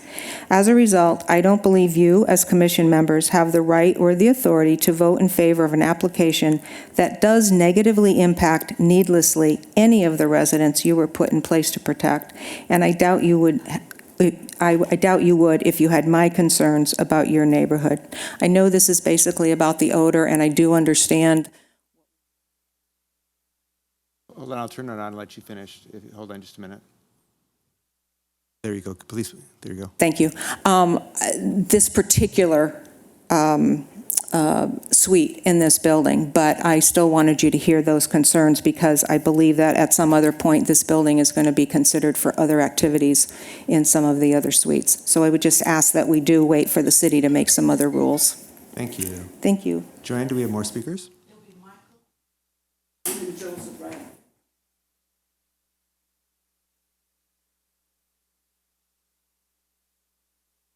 Good afternoon. I'd like to thank the commissioners and also the city employees. State your name. Oh, yes. My name is Michael Heddy, and I am a resident in Asina.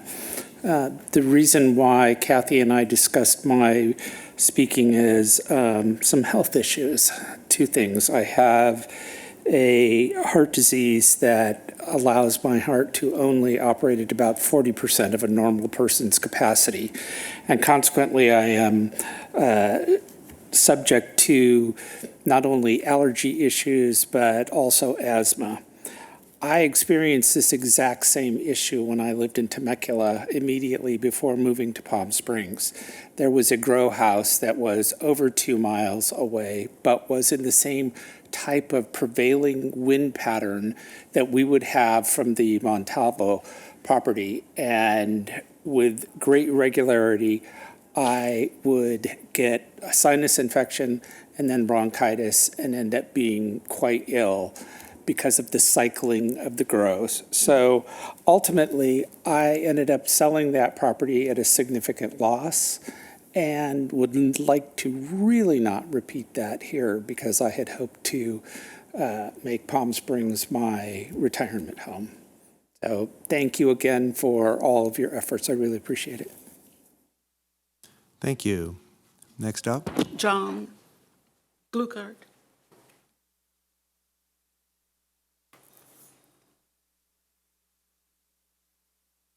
Good afternoon. I'm John Glickert from, I'm sorry?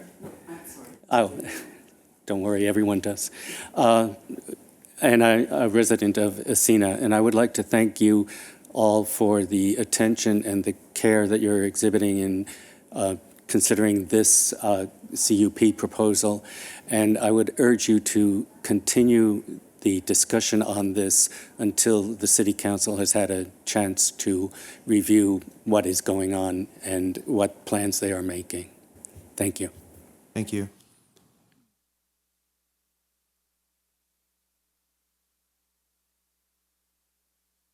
Good afternoon. I'm Joseph Massaro, and I'm a homeowner in Asina. And the first comment I have is just to the general process here. We got no notice of this meeting other than the neighborhood committees publicizing it on Nextdoor. That's the only reason I'm here tonight. I used to live in Las Vegas until recently, and when the Planning Commission there did anything in our neighborhoods, we would get a postcard in the mail saying, hey, we're going to have a Planning Commission meeting. Please come and give us your comments. Now on this specific issue, along with the other people, my concern is the odor. And of course, there doesn't appear to be any odor concern if they're just doing infusion. But your staff member here has let the cat out of the bag, and that they're going to put cultivation in that building. I think their long-term plan is to take over the whole building and turn it all into cultivation. Why else would they start with a manufacturing operation when they don't even have any cultivation going on? So we know what's going to come. There'll be a lot of cultivation there along with the odors. So I think the only proper course of action for you to take is to continue this thing until you get better information. Thank you. Thank you.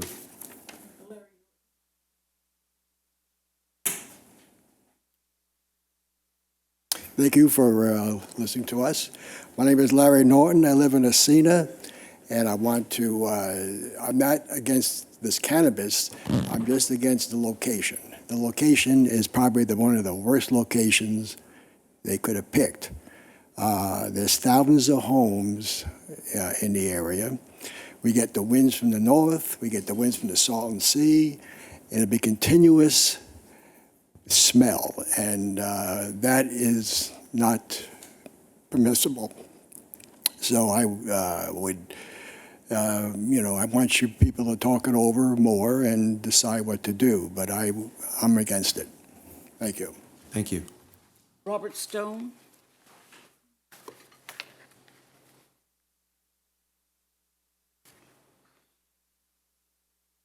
Good afternoon, Commissioners. My name is Robert Stone.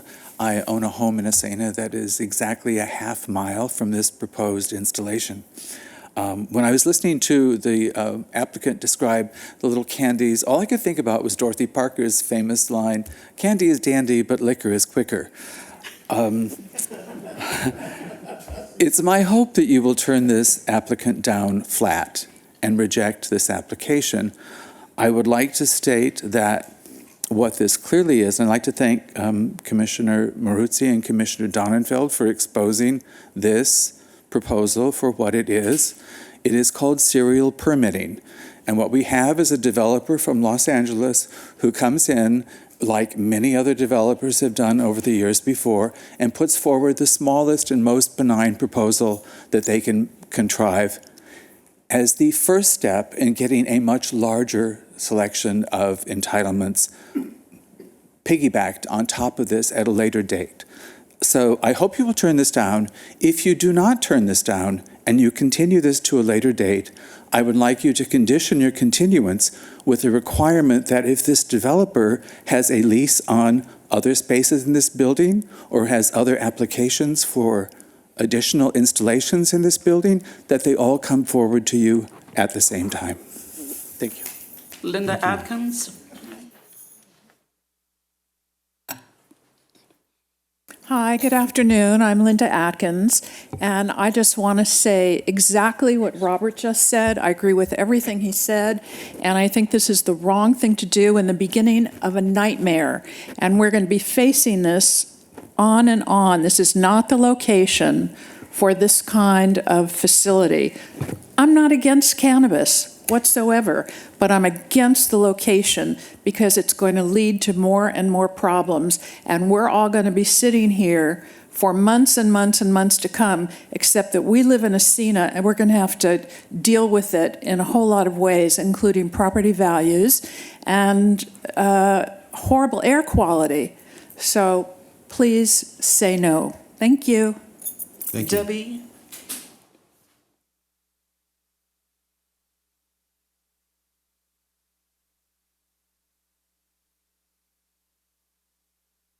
Good afternoon, thank you. My name is Debbie Morages. I'm a year-round resident at Cecina, and I wish that you would also consider a continuance on this measure.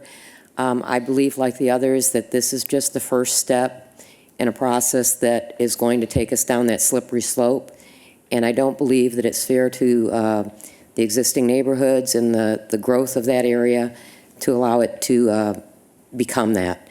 I understand the odor mitigation for this particular business, but I don't believe that it's just this particular business. I believe that this is going to be developed further, and it's just the door being open. So thank you, and please consider a continuance on this issue till the City Council has a chance to look at the policy. Darvis? Maureen? No? Okay. Andrew?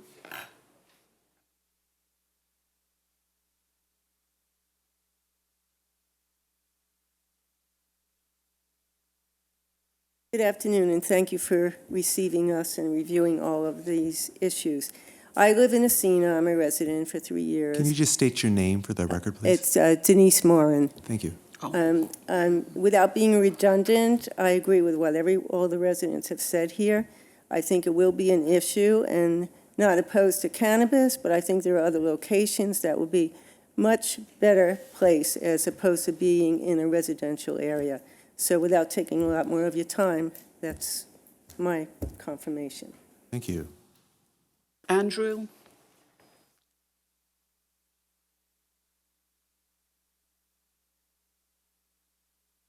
Good afternoon. My name is Andrew Grego. I'm also a resident in Ascena, and I just don't think this is the greatest location for this facility. I mean, it's a block away from the neighborhood in the north, and Ascena's a half a mile away, and with the winds coming from the north, it's just not going to work down the road. Thank you. Thank you. Donna Mald? Good afternoon. My name's Donna Mall. Thank you for allowing us to speak. I'm a resident at Ascena, permanent resident for the last 5 years. I'm also a realtor, and I'm a semi-retired litigation attorney. I agree with just about everything that anyone has said. At the very least, I urge the commission to continue the matter until the council has an opportunity to look at all the policy issues. There have been a lot of policy issues raised here today. And as I would like to point out that the two experts, I didn't catch their last names, so they were Jay and Matthew, did say that cultivation is the #1 odor-producing activity, that not all facilities should be treated the same. Some emit more odor. And that filters only do as best as they can. Filters are not absolute. And that it's the terpenes that are the odor-causing compounds. And they did comment on the integrity of the buildings, and I understand that these are older buildings. Thank you. Thank you. Les Young?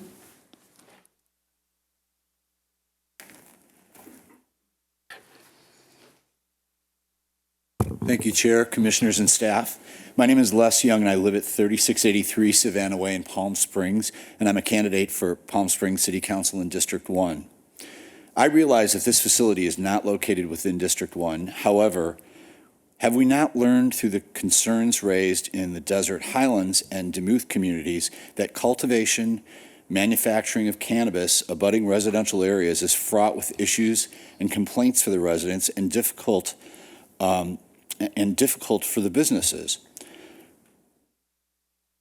Does Council currently not have a moratorium on the facilities in Desert Highlands and Demuth communities? Yes, they do. I'm very concerned about the impact of this facility would have on the homes in the Ascena community and the ability of the community to continue to develop and grow. Frankly, as a resident of Palm Springs, I'm equally concerned about the impact on the homes in the El Rancho Vista estates.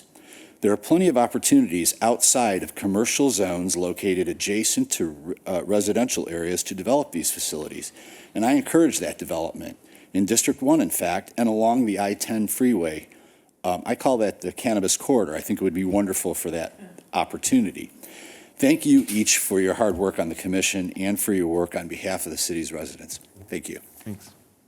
Audrey Joseph? No. Kathy Wermuck? Chair Woods, Commissioners, my name's Kathy Wermuck, and it's a pleasure to appear before you today in front of old friends. I wanted to speak on a couple of issues that I don't think have been broached. This is a first incursion into this neighborhood. This neighborhood has many sensitive receptors. The Air Museum, where people frequently walk amongst the airplanes and have parties in the evening. The Ascena Golf Course, our premier golf course in the city where people golf, and odors would be a problem. The airport passenger terminals, which are outdoors, where people sit as they wait for their planes. The Ascena neighborhood, 450 homes, 1/3 built, discouraged if there are odors in the neighborhood. El Rancho Vista Estates, 2 schools, the Montessori School on Chia Road, the Stepping Stone School on Gene Autry Trail. This is not, with the winds and with these receptors that are both tourist receptors, places where our tourists come, and also places where people live and work, and also the people who work in that industrial park, can be subject to noxious odors. And I know this particular facility is more limited, but there are 6 proposals for this neighborhood, 4 of which are cannabis grow facilities, and 5 of which include manufacturing, the 2 sources of odors. I think we have to, what I would encourage you to look at is whether you can make the finding that this facility is desirable and necessary for this community. I don't know what's necessary about cannabis in a tourist area or a residential area. And I think you have that's the hook, that's where you need to look. If you decide you want to go forward with this, and I hope you don't, look at the conditions that you have. They talked about terpenes. The staff recommendation does not limit this where the terpenes are removed. If you do approve it, require at least the condition that there would be nothing that would ever be odor producing in the facility, so that when this facility is sold to the next person, and your approval is not just for this facility, it's for the future, that you don't permit something that will create odors in the future. So if you look at it that way, look at your conditions, strengthen them. But I think you've got a basis to turn this down, and I hope you would. Turning it down doesn't mean it's the end of it. It means it would go to council. And they would at least have the decision as to whether or not they want to put odors next to the airport, the Air Museum, the golf course, and 2 very large residences, given the history of what's happened. Thank you so much. Thank you, Kathy. It's great to have you back. If on the opposite side of the dais. Is there any more speakers? No, that's it. Okay, a question of the attorney. I've heard a couple of things. I've heard people have asked for a continuance so that they have more opportunity to digest it, or they weren't noticed in time. And I've also heard other people saying that they wanted the decision made tonight. Just in my process tonight, and I'm not sure where the discussion is going to go with my fellow commissioners, if I were to close the public hearing and we decide to continue it, I can reopen that public hearing if necessary. Is that correct? Yes, you can, Mr. Chair. Okay. So what I'd like to do is that concludes public comment. And the applicant, you have 2 minutes for a rebuttal to come up.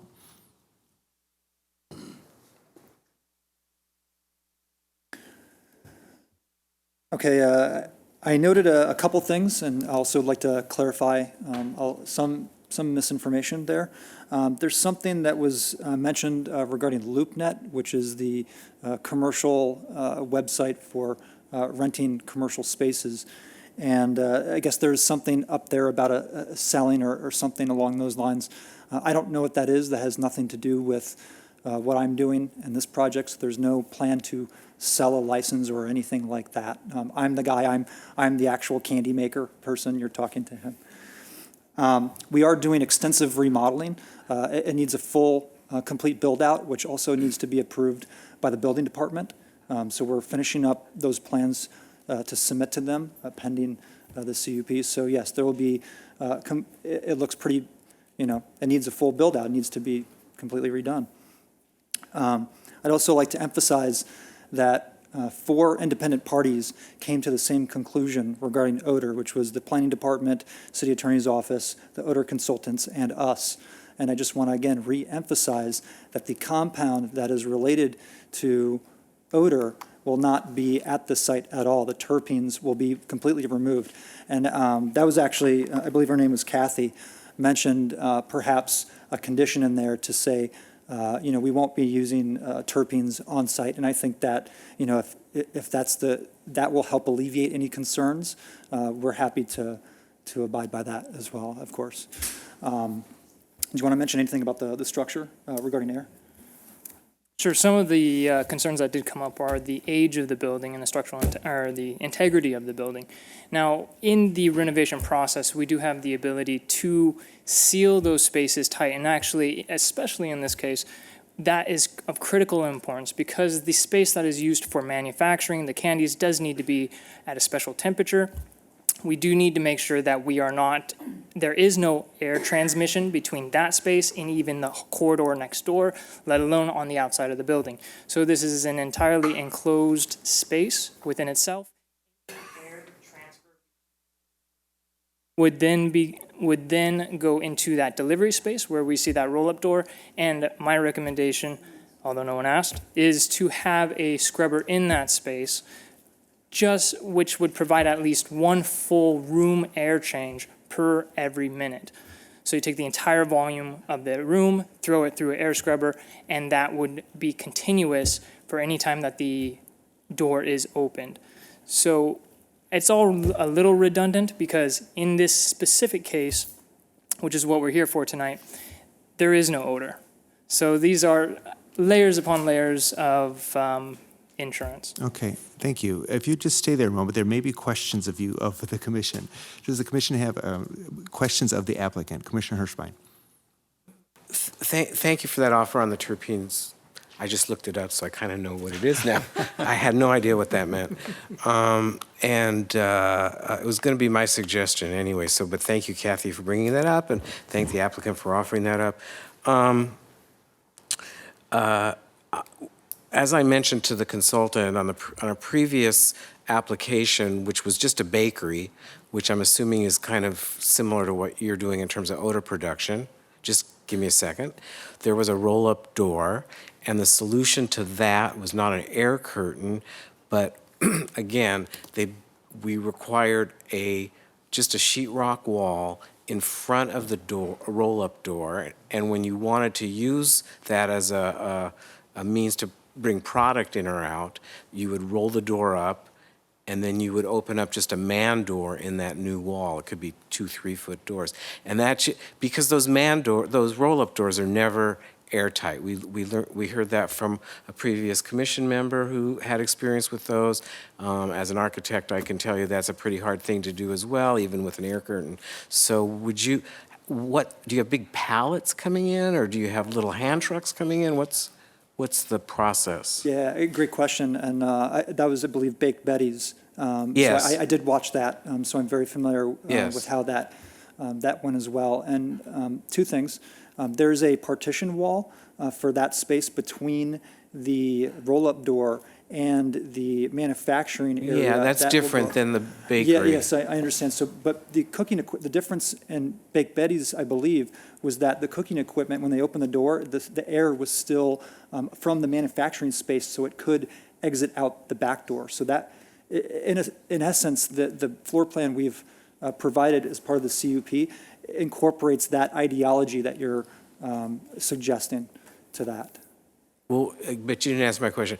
Do you bring in big pallets, or do you bring in hand trucks? No pallets. It will be just people with a box. So a double man door there would not prohibit access in and out for your product? Correct. It's just an additional process that the operators would need to do to go in and out. Yeah, But, okay. Correct. Okay. Okay, thank you. Commissioner Maruzzi, Vice Chair Maruzzi. Yeah, I just want to find out, do you have any connection with this Montalvo Enterprises? No. So this issue of you being the Trojan horse and suddenly Montalvo, and all the others are going to follow your lead has no connection to you. Correct. Yeah, that's great point. There was something about a potential developer or something like that, and to let everyone in the door, so to speak.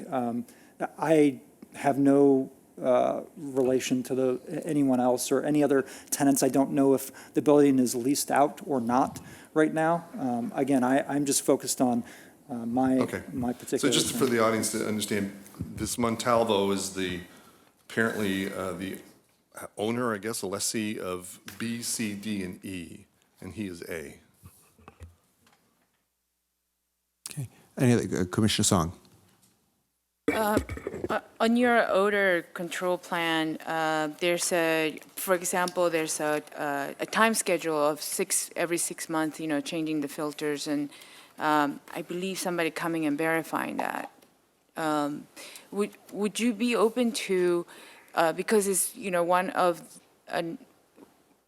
very few that have started in that area, would you be opposed to having an earlier visit and inspection, just so that everything is running according to what has been promised here?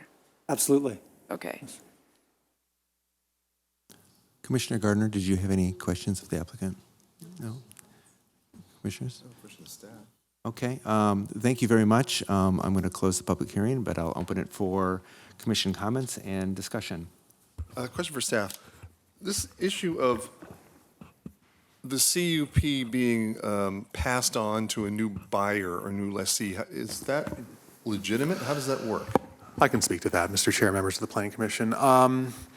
A conditional use permit as a land use entitlement is a vested right that runs with the land. Therefore, if there's a conditional use permit that has been utilized and a business is operating consistent with that CUP, and then I sell that business to a new owner who operates it consistent with the CUP, that new owner can do that. That right just continues on to the new owner because it runs with the land. It's not personal to a particular business.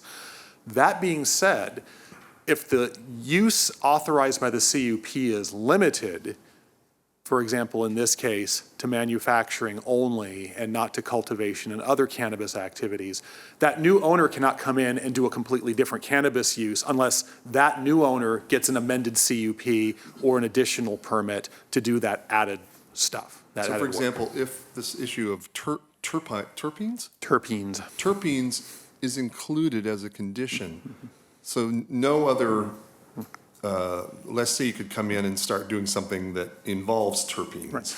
No, if the condition of approval were worded in a way to say you may only do this manufacturing activity using wholesale cannabis oil that is terpene free, or that's a factual question. I'd be curious to hear from the applicant, is there really such a thing as completely terpene free oil, or would it be like 0.5% or 1% or something like that?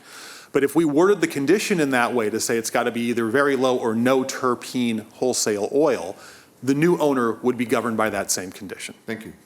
Excuse me, Jim, would it also be the case that the new owner would be subject to the Class 6 permit only? It's permitted as a 6 facility under the cannabis ordinance. The new owner would either have to get its own Class 6 from the state or get an assignment of the Class 6 from the old owner to the new owner. But they wouldn't be able to go to a cultivation class without getting the approvals and a new CUP, basically. The state might issue one preliminarily contingent upon the city giving the owner a CUP for that new use. But no, the state in and of itself is not just going to give them a permit and say, you can do this new use, and the city doesn't have the right to CUP that. So they work hand in hand. Okay. Okay, we're open for a discussion at this point. But before we do that, I do have a question of staff as well. So currently, the Type 6 is something we learned about today, and I don't think that is actually in the conditions of approval that it be limited to Type 6, or is that in the conditions of approval? No, that specific language is not currently in the conditions of approval, but that could be added. Okay, thank you. All right, so I'll open it for discussion. Commissioner Gardner. Sure. Everyone knows that I have a lot of concerns about cannabis manufacturing and cultivation in the city, especially when we have overconcentration, where we have multiple facilities in one part of town, like we have in Demuth Park and Desert Highlands. This particular facility, we're being told over and over again, has low to no odor. As we've demonstrated here, we are not cannabis experts. And for me, I cannot say with any certainty that this facility will not emit odors because I have no experience being near any of these types of facilities. And I don't feel that we can make any kind of adequate determination about this until we have gotten some sort of information about other similar sites. What about other cities? What are they experiencing? Is there a place in Palm Springs already? Maybe, I don't think Baked Betty's is open yet, but another place that is having doing a similar Type 6. I would love to have more information to understand, because if this is this one small business owner where there's no odor at all, I feel for them. But I also do not want to have rampant cannabis production in the city that doesn't fit in with the neighborhood and with the community. So for me, I really feel like we need more information, a better understanding of what it is that we're doing before we can say no to something that is akin to a dispensary. And that's kind of what I'm hearing from the odor control expert and from the applicant. But again, there's no information to be clear if that's the case. Thank you. Commissioner Donenfeld. This is very difficult for me because I know you're all here today because you feel very strongly about your neighborhood.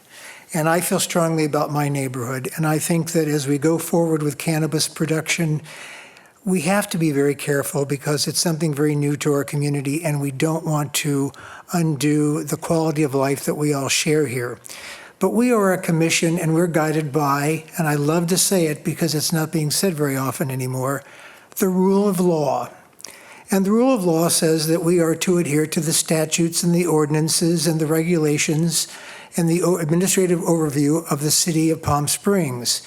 We can't pass our responsibility on to the city council. We are here to make decisions. CUPs are a critical component of the jurisdiction of a planning commission. And for us to kick the can down the street to the city council doesn't do us any service, and it certainly doesn't do the city and the council any service. We are looking at a Class 6, practically maybe all odorless facility. We have all the information we need. We had excellent consultants today, talked about it. I'm very impressed with the earnestness of the applicant himself. This is not a dispensary. It's not even anywhere close to a dispensary. It has nothing to do with cultivation. If this were cultivation, I'd be much more concerned. All the testimony today had to do with odor. Odor is not the issue. We cannot speculate what the next application on this site is likely to be. That is not within our purview. That is not a legal way to behave as a planning commission. We will address that application when it comes to us, but we can't speculate what's in the offing if we approve this one. The applicant has been very clear. He is not a part of Montalvo and the other applications that we might become before us. He's not trying to build a huge cannabis empire down the street from Messina. So although it pains me because I know how strongly you feel about your neighborhood and I do about mine, this case, I think, is clearly approvable. And I would approve it with the conditions that Ms. Wormick and others have suggested.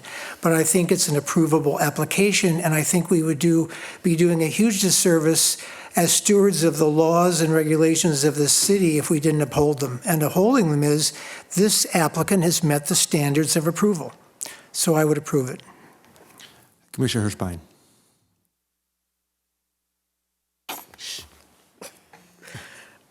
Thank you. People familiar with my statements from the podium up here over previous applications for cannabis facilities know that I'm generally have opposed them, although I think I've voted for one prior, but I've generally opposed them. I think in this case, this is probably, or I would say this is the least or the most benign facility that's come before us in terms of its use. Even the bakery, Betty Bakey, whatever it was, she was baking. These guys are just mixing some emulsions up to form hard candy or soft candy. So I think it's probably even less noxious than that one. So here are some conditions I would want to see in the approval if we vote to approve, and one would be to limit it to the Class 6 license, if that's what it is. License? Is it a license? Permit.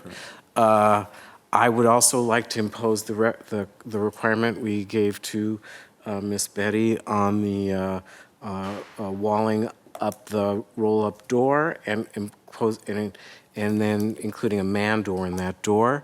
I think that would go a lot to alleviate some concerns. Prohibiting terpenes from entering the facility. To the attorney's point, I don't know if that's 100% or it's 99.99, but just I think not allowing terpenes in the facility would be the wording that I would be going after. The applicant requested that we strike the shower requirement from the facility, and I would be okay with that, striking it. Somebody disagrees with me, that's okay, but I don't really see a need to have a shower facility when you're making candy, unless it's a health department requirement, but I don't think it is.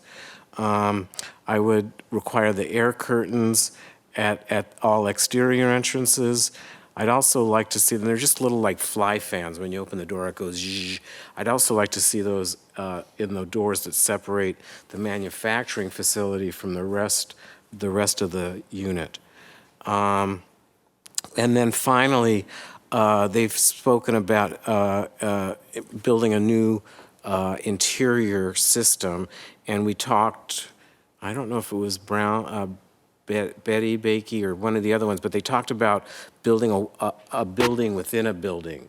And I'd like to see that concept applied just to the manufacturing room so that we know there's going to be interior walls that are new, but I'd also like to see a new, and I'm not sure they're not doing this, they may already be doing this, a new wall built inboard of the existing exterior wall, just inboard, so that we know that that's airtight or sealed to a reasonable degree, and then a new ceiling lid, a sheetrock ceiling lid in that manufacturing area as well. And I think with those conditions, I feel confident that it should mitigate any odors that may be produced in that facility, and I would support a motion that included those conditions. Did you want to make a motion for discussion I'd like to speak. purposes? Yeah, I'll make that motion. Oh, so you're going to make, there was 8 conditions that were added. So are you making the motion to approve staff recommendations with those 8 conditions? Yes, and I'm open to other conditions or discussion on it as well. Okay, is there a second to that condition, to that motion? Okay, so we have just so we know where we're talking from, we have a first and a second. Just a moment, we have Vice Chair Murzi. I came into this thinking that if there was any chance that noxious odors were going to be coming from this facility, I would vote no. But I think all reasonable people, and I'm sure you all are, after hearing what we heard today, this would be the least possible odor-emitting process that could ever occur in this space. The other units where there's potentially cultivation, I think you should come back and speak to those. I think that's what you're concerned about, are the odors that will, well, anyhow. So I support this very specific application for this one unit in this case. Thank you. Commissioner Song. Yes, I'd like to mention to that list, I think, were there 6 or 8? 8. And there's a maintenance. We never talked about maintenance. Okay, there you go. So in the odor plan, they mention about a 6-month inspection. I would, because it's first in the nature, I would like to ask for a 1 month, a 3 month, and a 6 month. And from the applicant, I don't think he has any issues because he's very transparent about the steps. The second thing is that if we can strike any reference in the conditions of approval that refers that this is a cultivation or any growth type of language, because it's really not. And so I don't want to create any confusion in this report. And then in addition to that, that there will be specific reference to the order plan that has been submitted, because I believe that it has more requirements that they're offering than what a environmental assessment order plan would require. Great. I just would like to take a moment, and if the applicant could come up to the microphone very quickly. We've added, you've heard a discussion, we're not even at the point of voting or finishing it, but there has been a series of conditions that have been explained. I think you've agreed to several of them. There are any of you don't agree with? No, I think those are very fair. Okay, so you'd be amenable to adding those conditions to your facility? Yes. Thank you very much. Mr. Chair, if I may prevail upon the applicant for just a minute, could I Certainly. ask him a quick question? Certainly. Well, this is germane because I'm going to suggest a revised condition of approval to the commission that may be based on what the applicant has to say. The oil that your business is going to purchase, what's the terpene content? 0. 0, not 0.5%, not 1? Correct. 0, okay. Okay. If I may, Mr. Chair, then I'd like to suggest an amendment to planning condition number, it's 8 in my staff report. Yeah, manufacturing and distribution. I've been sitting over here kind of furiously rewriting it, and I wanted to run this by the commission verbally, see what you thought. That would be PLN 8. Yeah. Manufacture. Condition PLN 8 is he's looking to amend it? Yeah, I'm suggesting adding some verbiage to it just to clarify. Okay. Okay. It would be manufacturing and distribution. This facility shall be restricted to manufacturing and producing cannabis-infused edibles pursuant to a Bureau of Cannabis Control Class 3 permit. 6. Or, I'm sorry, did I say 3? Class 6 permit. I'm sorry. It's written right there, and I said 3. Class 6 permit through combining food items with wholesale cannabis oil that has been produced off-site and which does not contain any terpenes. There shall be no cultivation, testing, processing, manufacturing, production, distribution, or retail sale of cannabis, cannabis oils, or any cannabis extracts at this facility except as specified above, period. No waste chemicals shall be generated in the process. That was my attempt here, just sort of writing on the fly, but if the commission has some other suggestions, I'm happy to consider those. Great, thank you. And the applicant's agreeing because the applicant said there would be none of that product within his manufacturing process? Yes to the terpene-related language, but regarding the distribution language, there is an area in the back that is considered distribution and storage. You're That's- right. Yeah, so, Manufacturing, producing, and distributing. and the room with the word manufacturing, we will be, it's an infusion of manufacturing. So the interpretation on the state level could interpret no manufacturing as not infusion. Infusion manufacturing being the non-volatile type as opposed to the Correct. volatile compound type. Correct. Okay. Okay, thank you. I just want to echo, I think, what every one of our planning commissioners has said up here. We entered into the cannabis industry in the city of Palm Springs without having clear regulations, and we saw the negative impacts of what that happened, particularly of the odor with manufacturing on the north end of our town. The city council has since put in what's called a conditional use permit, which is what we're talking about tonight, which gives us a series of ways to regulate, over-regulate even the process, and to actually close down any business that isn't operating by the conditions. I think what you heard tonight was my fellow commissioners adding a litany of additional conditions to this tonight. I would agree that if this generated odors, or I was unclear if it generated odors, if it generated odors of any sort, I would absolutely vote against this. There would be no reason to have an odor producing this close to sensitive receptors as you've seen tonight. There are other negative ramifications that come along with the concentration of cannabis. At this point, there's not a concentration in this area.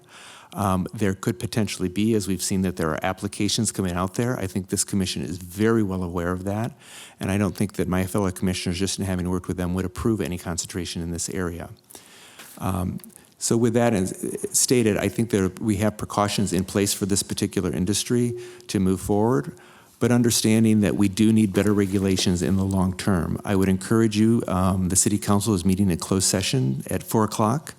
And they will be discussing cannabis in open session. You are more than welcome to go to closed session and make any comments on the policy. We do need to update our policies on cannabis. I would ask you to stay very keenly and astutely involved in that, because it affects all of us as a community. I think somebody had mentioned property values. Property values being one of those items we do not want to toy with. It's the second largest way that we get revenue in this city. But with that, I'd like to call the question and go for the vote. We have a motion, we have a second. And if there's no more discussion, we'll call for the vote.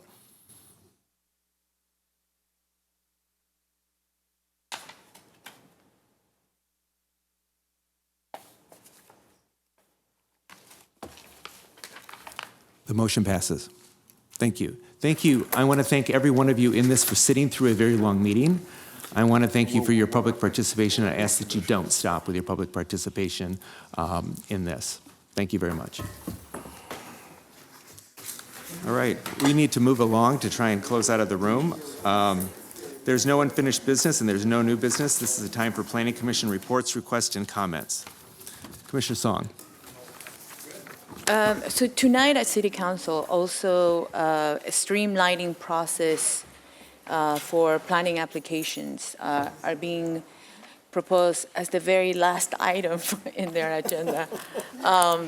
To be honest with you, I'm not sure if we're going to get to it, but the summary of it is that the staff is recommending that AAC gets one review, and within that one review, they could approve the conditions, approve it fully, or deny it with conditions.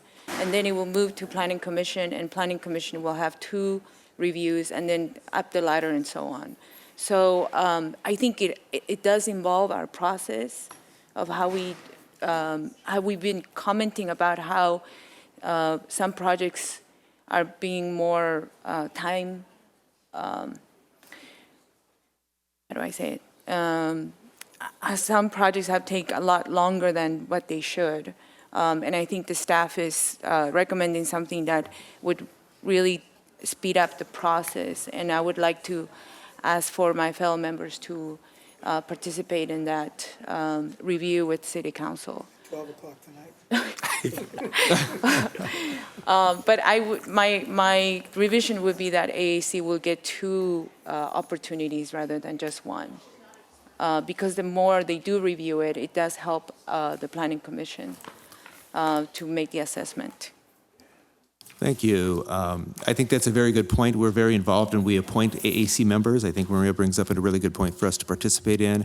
I think the AAC has a tremendous amount of value to us as a commission because they look at some of the specifics that go on, and we ultimately, even though it's difficult for many applicants, we get a better project. But the question is, sometimes there's a question about what is the process of getting through AAC, and then what is the process of just pulling the permit in the city? Right. And those are two very distinct and different issues, both of them burdensome for many people. But I think going tonight and talking about it is very important. Are there other commission comments or? Well, I wanted to just comment on that as well. There must be reasons why the council would be considering this. I'm assuming it's because there's been numerous complaints by applicants that it's taking too long. I've sat through quite a few AAC meetings. I think they can be shortened a bit. I think that I'm actually not opposed to the proposal. Sorry, Mr. Chair, could you please announce to that we're taking notes and... That's fine. Go ahead. Michelle? Yeah. Right. We talk about it? I don't think so. No, we're just making comments, and we're making commissioner comments at this point. Commissioner Hirschbein, I'm sorry. sorry. It was just- Well, my comment Tell these is, people to stop talking. my Hey, comment, folks, can you take this outside? Yeah. That's what he wanted. thank you. My comment is, I've been in this process, either AAC or Planning Commission, for quite a number of years, and I'm about to be termed out shortly, but in my experience, there's not been a great lot of applicants that have come back to us repeatedly. There's been a few, and they are typically the ones we're very wary about approving anyway. And I would not be for this proposal because I think it may accelerate approval of projects that we're not 100% sure are will enhance our community. I think we need to let the process run its course. There's not a lot of projects that come back more than twice to either of these boards. Probably on my hand, I could count them over the course of those many years. So I don't know, I think you're solving a problem that doesn't exist by recommending that. Sort of like voter registration. And so I would be against it. I think, and then what about our subcommittees? It doesn't address that. Often we get really good work if we appoint a subcommittee to review a project and then bring it back to either commission or the committee. And I wouldn't want to see that go away either. And I don't know if that would constitute another go-around or not. But I think the process, I'm sure there's areas where we could expedite the process. I'm not as familiar with the process as some of the other people here, but I don't think limiting the number of times it comes back to committee or commission will lead to better projects in the city. Right? If we're in the middle of the Great Recession, maybe, but we're in the middle of a building boom. I mean, we can afford to slow something down to get what we want out of it. Then I'd suggest you go tonight and testify if you're able to go tonight and testify if you're able to. I want to take one moment to give a huge shout out to my fellow commissioners. I want to give a shout out to Peter Maruzzi for just his long-term advocacy for preservation in our city and what that's done in giving us basically a city of where we see architectural significance and we valued it and it's shown to have economic value of Powerhouse. And I want to, and with that, the reason I'm saying this is I want to give it to Maria Song too, because we just reopened a fire station, and instead of ripping it down and rebuilding it, Maria, along with, Peter set the stage to preserve this stuff. Maria was able to reuse the existing building to go there. And I want to really give a shout out to the neighborhood, to Twin Palms, who really stepped forward to basically say, we want this building preserved. And I think that kind of synergy where we have all these different pieces working together really shows why we're such a great city. And I just want to give a shout out to all those different entities and to our city council. Many times it's more expensive to reuse something than it is to rebuild, but our city council actually put the money there and the Measure J, which was our 1% sales tax, to make it all happen. So that's really a testament. So thanks to all the players in that. Is there any more comments from the commission? And do we have a city council liaison report? So tonight we have, oh, I'm sorry. Edwin, I didn't know you were running. But it's hard to keep up. That's why I love you. Any of you who have strong opinions, or even mild ones, with regard to the proposed change in process, I very much encourage you to come this evening and to express those. There was feedback that has come to City Council on multiple occasions that the process does need to be streamlined, and that is a hindrance to development in the city.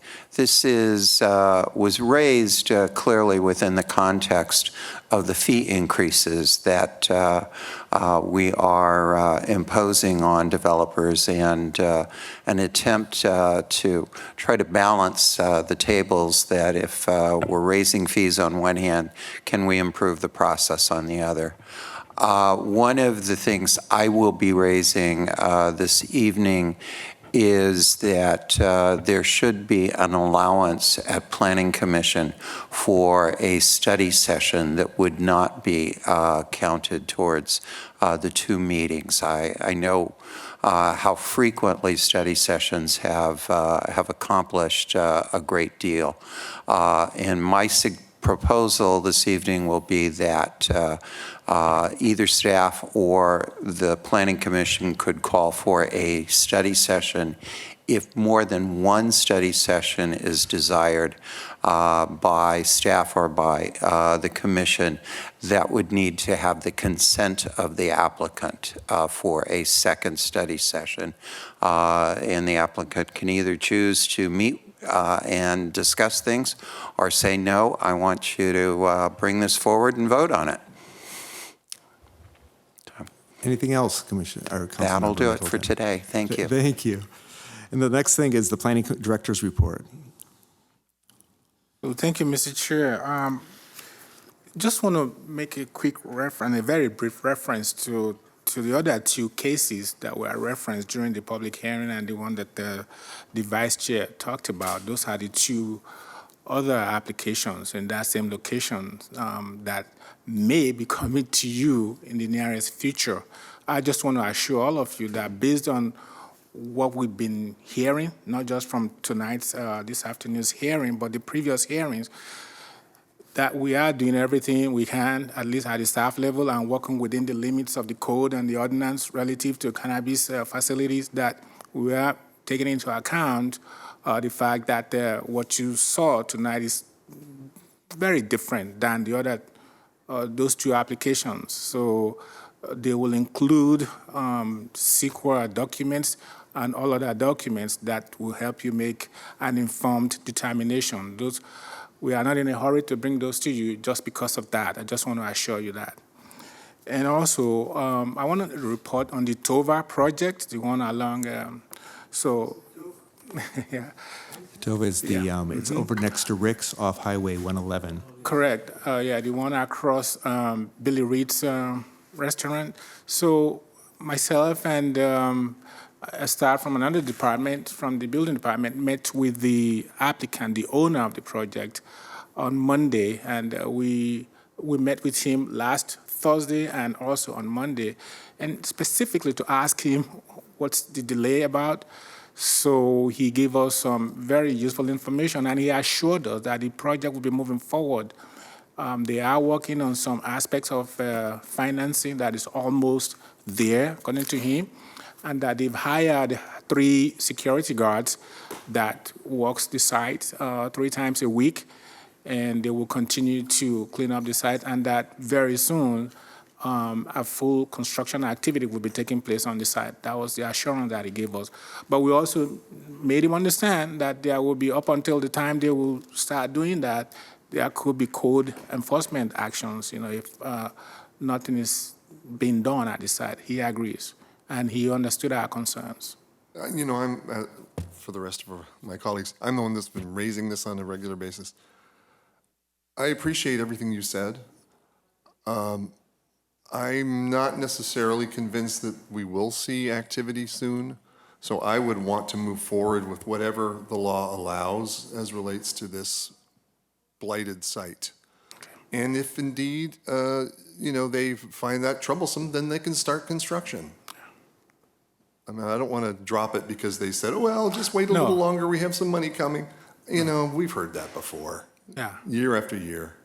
No, we made him understand that we were not going to, any code enforcement action that is being taken currently will remain in effect until actual construction starts on the site, and he's aware of that. Great. I'd like to make a motion to adjourn to 1:30 Wednesday, September 11th. So we have some time off. Is there a second? There's a second. All in favor? Aye. Thank you all.